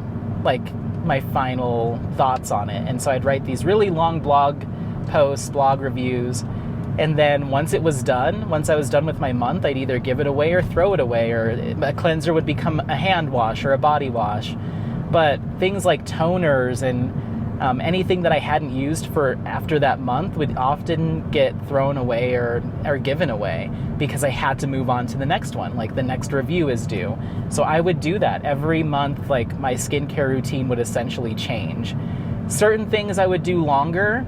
So like things that are supposed to have a more impactful result. So things with retinol, vitamin C, salicylic acid, any of that stuff, like exfoliating, things that were really supposed to either reduce acne, blackheads, things that take more time, those I would tend to give them a little bit longer than a month. Of course, I still expect to see initial results, over a month, but sometimes I'd go as long as 3 months to really see how it performs or use it till it was gone. But once again, every 3 months, if it was any left, throw it in the trash, keep going, or give it away, keep going. But once I stopped writing reviews, I didn't have a reason to throw stuff away after a certain amount of time. So I've been using things until they're gone now. And so now my stash, just like with diamond painting, now my stash is going to last a lot longer because I'm not moving through stuff as quickly. Oh, are these dogs going to run out in the road? Oh my God. These dogs, oh, there's a fence there. There's these 2 dogs that were just running straight for the road, and there was some oncoming cars, but there's a barbed wire fence that was barely visible that kept them from running out of the street. Oh my goodness. So yeah, I went from like churn and burn. It's okay to have this giant stash of skincare because you're going through 7-8 products a month.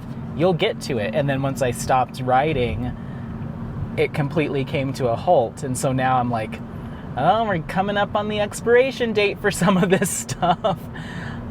So the only thing that I really burn through these days is sunscreen, because I use that a lot. I go through a lot of sunscreen, which reminds me I might have to stop again because it's been, actually I'll be okay till we get home.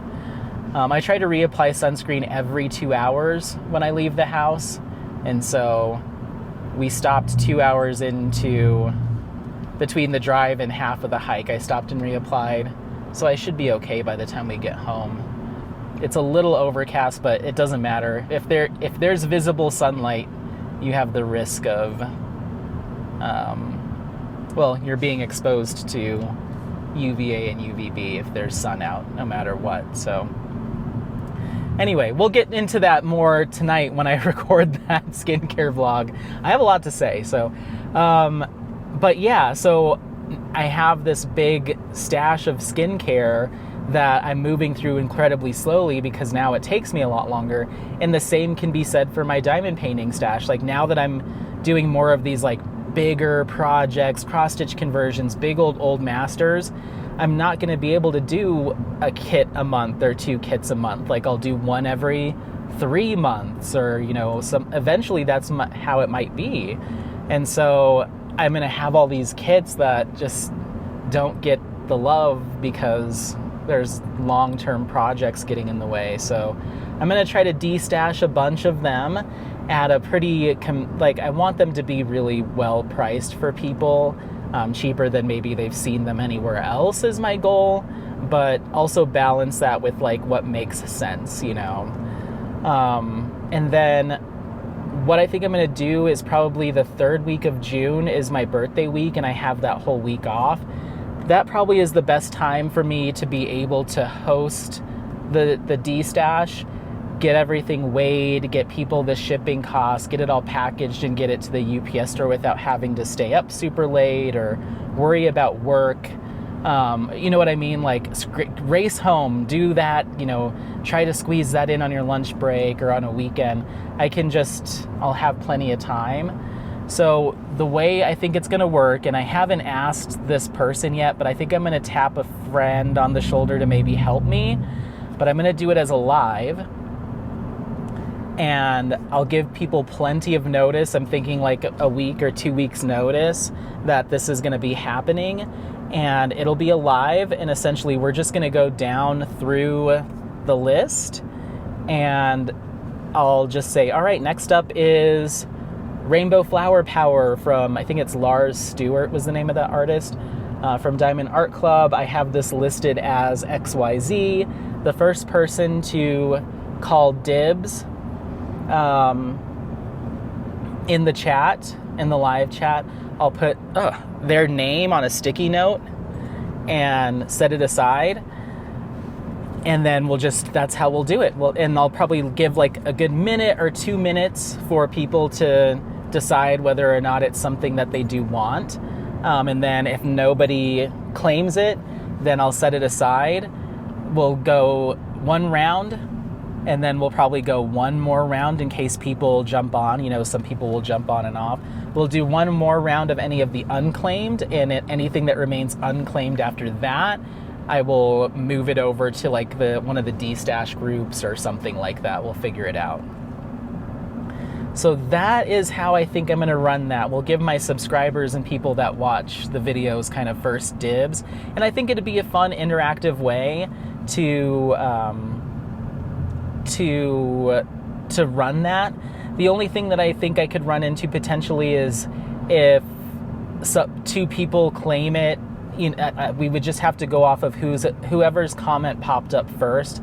That's the most fair way to do it, and I know that might frustrate some people that thought they were going to get it and someone comment snatches them, but those are kind of the rules of the road when it comes to doing that kind of stuff. So I hope no one gets upset, but I don't know how popular this will be. I know I've got a few kits in there that people are kind of anxious to get their hands on if they can, so I'm looking forward to it, but I'm not sure how successful it'd be. I hope fairly successful. But yeah, I have all the things I need to do it. I just need to do it. And then I was talking to a crafty friend about like the shipping thing. And so originally what my plan was to pull up a random zip code in LA, one in Chicago, one in Orlando, and one in New York, just to give an estimate on how much shipping would cost to your neck of the woods. But this person I was talking to is like, well, just because someone gives you their zip code doesn't mean they're giving you their address. So you could always ask them in the chat if they're comfortable providing their zip code, because on Pirate Ship, all you have to do is type in the weight and the dimensions, and it will tell you what the shipping cost is going to be based on that zip code. So you don't have to have the whole address. So I don't know. I think a zip code can narrow it down to a city or town. And if you live in a really rural town, like that's really going to narrow in where you live. I personally don't know if I'd be comfortable sharing my zip code on a live stream. So I think I'm still going to do my four shipping estimates. Or the other thing that I was told is just tell people that shipping is going to be $20 or less, because that will cover your butt if the shipping is that much or more. And if it's less than that, then that can help cover when it is more, you know, all of that stuff. So I've been told, like, just say anywhere from $10 to $20, and that will give a good rough estimate, and people should expect to pay about that much.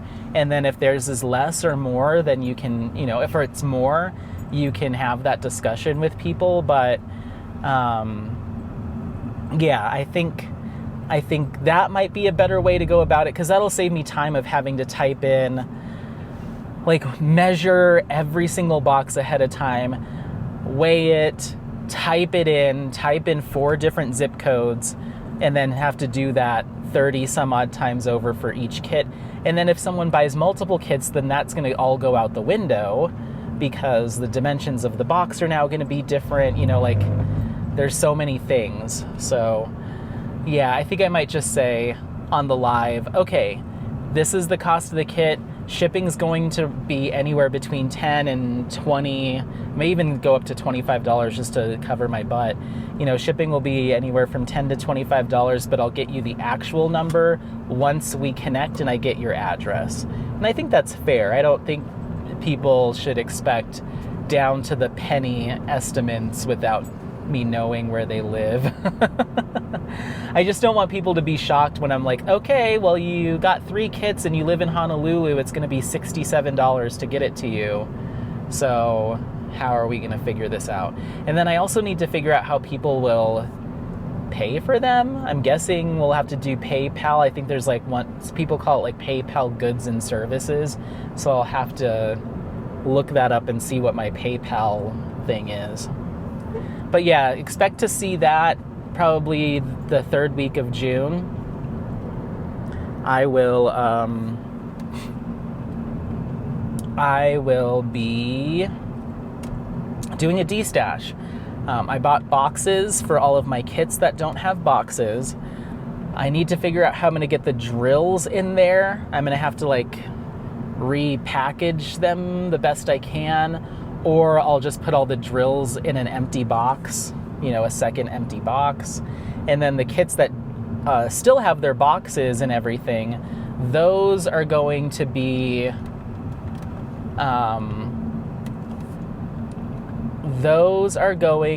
wrapped in like just those like plastic trash. They're not trash bags. They look like giant envelopes. But think of like how your Distracted by Diamonds kits come, or your Jada Gem Shop kits. I think it's the same bags that Jade uses. She recommended them to me. I don't know if it's what she uses for her shop, but she said she's used them for D-stashes. So they're like a thick, almost vinyl-y feeling kind of plastic. And then I bought packing tape so I can wrap all those up. And then I signed up for Pirate Ship, so I have everything I need to do that. Hold on just a second. I'm going to stop this for file size purposes, and then I'll tell you the final story, and then I'll let you go. Okay, hold on. Okay, final story. So anyway, D-Stash is coming along. There's lots of stuff in the works, but it's all pretty casual. My focus right now is trying to knock out my Summer with the Masters stuff, just so it's done, as much as I can, just so it's done, ready to go. So that'll be my 2 whippin' chat, learn-in chats. And then I'm trying to do a spotlight of some of the small shops that are offering old masters diamond paintings, and they're also sponsors. So I've got so far 1 confirmation from the 4 shops I reached out to. So I need to send some more taps on the shoulders to try to get people to confirm that they're in. But yeah, I'm gonna keep trying for that. And then I've got 1 more video to try to come up with an idea for. It'll probably be my last one in July. I'm still tossing around some various ideas of what I want to do there, so I can't really confirm what that will be. I was gonna do like a how to enhance your old masters with special drills, but I don't know. I feel like I can do something else. So I'm just gonna keep thinking on it. I was thinking of trying to do something else tied to my kits that I'm working on, like the Gustav Klimt or the Ernst Haeckel. So I was thinking of looking up what years those were done in. I think one is 1907 and one is 1910, I think. I don't remember. But looking up those time frames, and like maybe looking up a classic cocktail from that year or the most popular food item of that era, and doing either like a little mixology class or a little cooking class, something fun like that. Just something behind the diamond painting table related, fairly casual, kind of fun. So yeah, we'll see. I'm gonna keep toying with it. I pretty much have all of June to figure that out. But anyway, so that's it on all of that stuff. I think we covered everything. Yeah, I thought something else had happened that I thought was kind of funny, as far as like a comment that I got, but I don't remember what it was. I'm not really sure. But anyway, so final story. I meant to mention it in my last vlog, and I think I mentioned it because of one of my unboxings recently, I had my thumb all bandaged up, and I was like, I'll tell you the story in an upcoming vlog, and then I forgot to tell you. So a couple weeks ago, I was taking care of Bowie and Apollo, obviously, and so I let them out back to play, and they were playing out there, and then it started really raining and getting pretty windy, and I was like, boys, come inside. And of course Bowie just jumps right in, but they are both muddy as heck, and I wanted to rinse their paws before they went all the way in the house, and I had forgotten to close. So we have the back door, you open that door, that's our laundry / mud room, and then you open the next door and that spits you out into the kitchen. And so I hadn't closed the kitchen to the mudroom door, And so he could have just gone right into the kitchen, into the living room, and just messed up everything. So I had him by his collar, and he's a little squat, short boy, so I'm kind of hunched over, and I'm trying to keep him because he wants to pull away to get inside, because I think it was maybe also the thunder. I'm not sure. Seemed a little freaked out. And so then I had my hand on like the door jamb with kind of my thumb, like the way I was holding it, my thumb was kind of out. I kind of had it like, I don't know, I was like holding it in a weird way. So my thumb was kind of facing out of the door because I was trying to like grasp for him and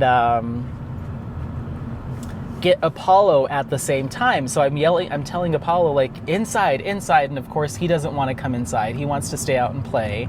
So he's just standing there in the rain, just staring at me with that dumb face. Like, I don't know. Like, I don't know if I want to come in. And so I'm like, Apollo, come inside. And then Bowie's pulling. So I turned to look at him and try to get him to sit down. And like in that second that I was like, had my focus on him, trying to get him to chill, the wind, because the spring on the screen door or on our glass door in the back is broken. So it'll just flap if you don't shut it. Well, the wind got it and it slammed the door shut, or not shut, but it slammed the door right onto, it was my thumb, but it caught like the end of my thumb and it really got the nail. And the whole, this is gross, but the whole like front like quarter of my fingernail bent back. It didn't snap off, it just folded. It was disgusting. And so I had to like flick it back down, and I was like, ew, ew. And fingers and fingernails are like, I cannot handle finger and fingernail injuries.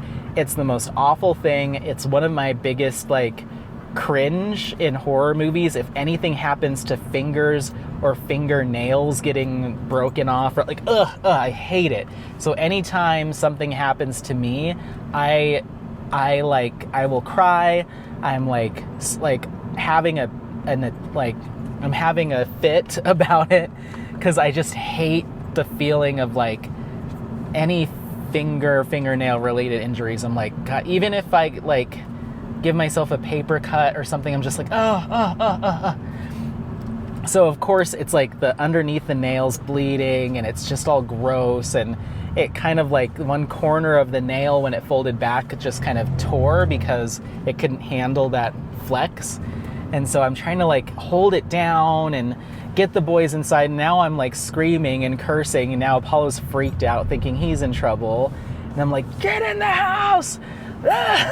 So I'm just like, oh God. And so I left him outside and I put Bowie back downstairs. I was like, I need a minute to figure this out. So like, Bowie, you go back down into your apartment where you belong, and Apollo's gonna stay outside and just have to deal being out in the rain. Because I was just like, I had my hand like this, just holding my thumb down, and I had a paper towel around it, and I'm just like, and finally it like stopped bleeding, and I let that go and just cleaned it up a little bit, and then wrapped a bunch of Band-Aids around it so I couldn't see it, and finally got Apollo back inside after we had both calmed down, and got Apollo back inside, and then it's been healing okay. That night it kept waking me up because it hurt like pretty darn bad.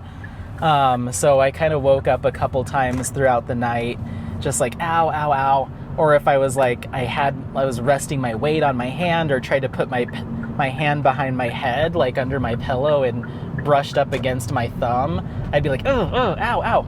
And so after a day or two, that kind of went away.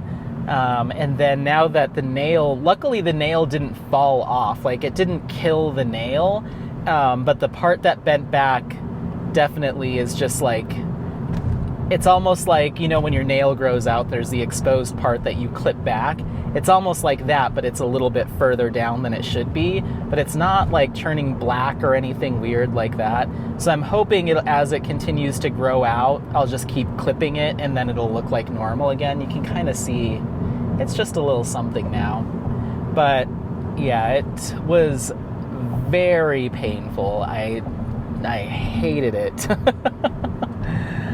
But yeah, it's like, and I feel bad because I feel like Apollo thought it was like his fault, which is just, I was just holding the door like I don't know why I had my hand in that position, almost kind of thumb out, because it just, I don't know, I was being weird, and like I had Bowie in one hand. It was just a mess. So won't do that again. But yeah, that's my finger injury story. It's why my fingernail has been looking a little nasty in the past couple unboxings. That's why I had a bandage a couple weeks ago. I'm just going through some hand-related stuff, so please excuse that. I am usually a little bit of a stickler for that when I watch other people's videos, and maybe I have no right to be, but I have a hard time, at least I used to. I guess I don't really watch a ton of videos, well, not as much as I used to, but there was a couple videos that I saw very early on in diamond painting where someone would be doing an unboxing and like their nails would just be like really like have the black stuff underneath them or like just be like a little bit unkempt, we'll say unkempt. And I had a hard time, I'd have to listen to those rather than watch them, because I just would focus in on like the cleanliness of the hands and the nails. And now I'm like, I have no room to talk. My nails have been a mess. You know, sometimes maybe people are working out in the garden. People have jobs where they work with their hands, that maybe they work like they're a mechanic or something like that. Like, who am I to judge? Like, get your videos in where you can. But I do remember mentioning that like earlier on, like, you might just run your hands through some water and soap before you turn on the camera. It's like, Anthony, you're such a little stinker. So now I have no room to talk because my thumb's been has like little there's like scabs or like little blood blisters under the skin where it broke the skin, and it's like, yeah, I've got this bloody stump of a thumb, and I'm trying to scold people for not washing their hands before they do an unboxing. So anyway, well, we are probably about 10 minutes from the house now. We're coming through Golden. We're just a little bit west of Golden. The city's just right over here. So we're just gonna take a quick 10-minute drive back to the house, and then I'm most likely going to, what did I say I was gonna do? Dishes. And then I'm going to probably put on the camera so I can time lapse with Lady with the Fan and get that going, so I have that content ready for the actual whip and chat. So basically the format's going to be like, I'll do an intro, talk a little bit about the kit, about Gustav Klimt, talk a little bit about his life, and be like, okay, well, let's cut to some time lapse of me working on this kit, and then when we come back, we'll talk a little bit more about the later part of his life. Like, I don't know how I'm going to break it up, but it's basically going to be like, the time lapse is the commercial break in between the little book report that I'm going to put together. So I'll do that for Gustav Klimt and for Ernst Haeckel. But I have to do a lot of work on those kits to equate to a minute and a half, 2 minutes of time lapse interludes. It's a process. So, well, all right. Well, I think I'm going to let you go. I hate letting you go, but we've got to do it. Let me know if you have any questions, comments, anything like that. I have a blast doing this every time. I love chatting with you. I love just kind of free-form thinking and processing stuff through my head. Repeating stories or repeating plans actually helps me to commit to them. So saying I'm going to film this or I'm going to do this actually, oddly enough, helps me to hold myself accountable, because I've told everyone that I'm going to do this thing. So thank you for putting up with me telling you my same plans every week until they're actually done. Thank you so much for for embracing this style of content. I know for a lot of you, this isn't what you normally see out there as far as content creation goes, but this has just been what we did today is what I would have done anyway. And the fact that I still get to share with you during that time and people seem to enjoy it just is very fulfilling for me. And I think it's what keeps me coming back, not only to content creation, but keeps me diamond painting in general, is these opportunities to talk with everyone. So I really appreciate that. And yeah, let me know if you, like I said, any questions, comments. Let me know how your week has gone so far, or your day, or just how things are going in general. Ooh, tell me if you're going to participate in Summer with the Masters. I'd love to know that. Oh, speaking of which, one last thing. I know a lot of people have been asking, and I think by the time this video goes up, you might have heard it from Katie or somewhere else. But I learned from Katie from last year that there is no entry form necessarily for Summer with the Masters, in terms of you have to have it done before the event starts or anything like that, like a start and photo or anything like that. There is going to be one entry form that you fill out between June 1st and July 31st. So at some point during the event, you need to fill out this form, and that's just to make qualify you to participate in the grand prize at the end of the event. So all you need to do is, I think the form is just really basic information, including like address, so we know where to send prizes, address, like contact info. I don't know if you put a photo of your kit there, but it does not need to be done before the event. So if you have been asking, like, where's the entry form? How do I enter? How do I participate? That form will be available on day one. Katie and I will be doing event kickoff videos. Mine's already filmed and scheduled and ready to go.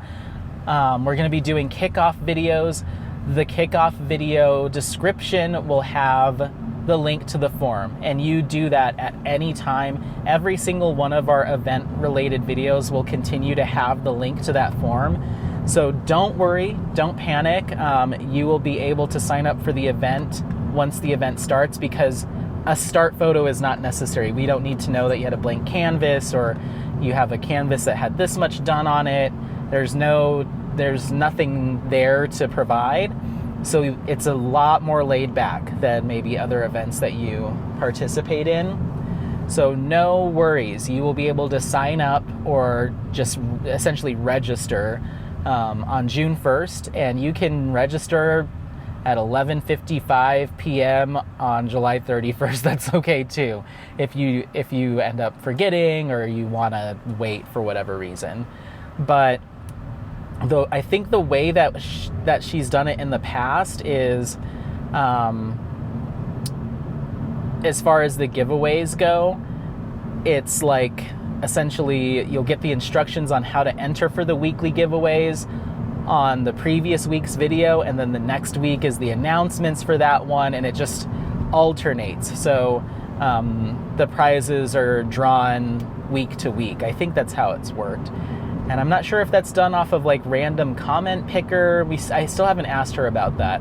Like, how do the weekly prizes work? But she's got a really good handle on the process. And so she's been kind of teaching me a lot, which has been very helpful. So yeah, don't worry. I asked her about it.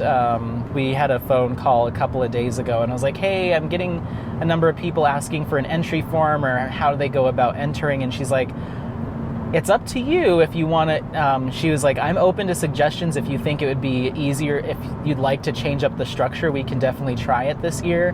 But she was like, in previous years, since we don't require a new start or a finish, it's not about getting a form in on day one or at midnight or anything like that. No start photo. You just have to have filled out the form by the end of the event, so we know who to send or where to send the giveaways to. And I was like, and she was like, honestly, like, for the grand prize is really what the focus has been for those forms, because that's where they're checking to make sure that, you know, the kit falls within the right date and all that stuff. So it's like, that absolutely makes sense. And in fact, that's a lot easier than having to go through and have everyone fill out a start form and then have everyone fill out a finish, because there's no such thing in this event. So I was like, that actually makes way more sense. I'm glad that you've done this before, and let's just keep doing that. So it might be a little bit different than you've done before if you've done an event where you had to take a picture of your blank canvas and write like a keyword on a sticky note so everyone knows that you took it, you know, that photo's from the right time frame to prove that you started at this day. There's nothing like that. You just fill out a form saying, hey, I'm here, I exist, and you can do that anytime in the 2 months. So very casual, and I love that. So yeah, we're just working through our admin stuff right now. I just let her know if there's anything that I can do from like a technology side to help take any pressure off, or if she wants me to be the one to field questions from participants.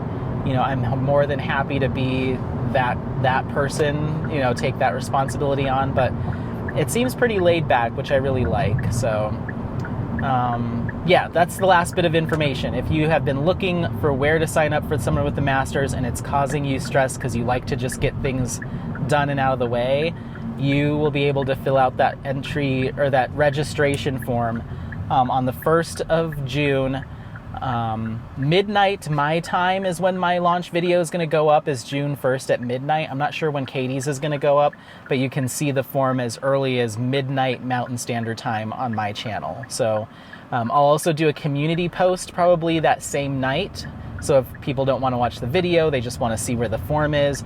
And then I'll most likely be posting something on Instagram corresponding with that. Once again, that'll direct people to the YouTube channel where you can find the link to the form. So many different ways to sign up. But if it isn't June 1st yet at midnight Mountain Standard Time, it's okay. Be patient. Even if you miss that day somehow, once again, no stress. You have until I'm not going to say 11:59 my time on July 31st. Like, give us a couple hours. Don't do it right at that last minute. But yeah, I'd say during the AM on July 31st, if you wouldn't mind filling out that form by that time, that day and time, that would be awesome. So you have almost 2 months. You'll have just a couple hours shy of the full 2 months to fill out the form. So yeah, I think that's the plan, and we have some really exciting content coming. We have some exciting stuff for the end of the event, so there's a lot of it's still just kind of like penciled in because we're still creating our content, but I hope this is a really exciting year for the event. I hope that people really enjoy it, and yeah, I'm super stoked. So but we're now pretty much to the house now. We're just, this is the one turn away. But I'm gonna get home, like I said, probably get some time lapse of Lady with Fan completed to include in future content, which I'm excited. I'm gonna start placing those special drills, and then get some dishes done and just kind of chill out with Apollo tonight, and then most likely do it all again tomorrow. Head back up to the mountains for another hike, and you'll probably see the future vlog. Oh, and then tonight I'm gonna, once I am ready to do my evening routine, I'm probably gonna film a skincare vlog as well. And there's a fire truck blocking my street. What the heck is this? What is this? There's a fire truck, tow truck, multiple.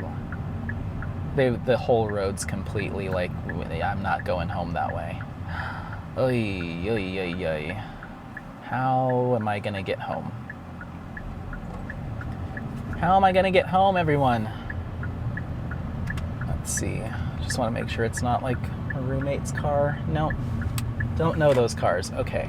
I think if I turn here, Yes, you can sneak around. Okay, all right. Well, I'm going to cut through the neighborhood across the street to get home. I'm seconds from being home now. So I'm going to let you go for real. Don't forget to like, subscribe, share this content with friends, family members, anyone that you think might take some value out of this content. Otherwise, thanks again. Happy placing. We'll see you next time. Bye, bye, bye, bye, bye. Bye.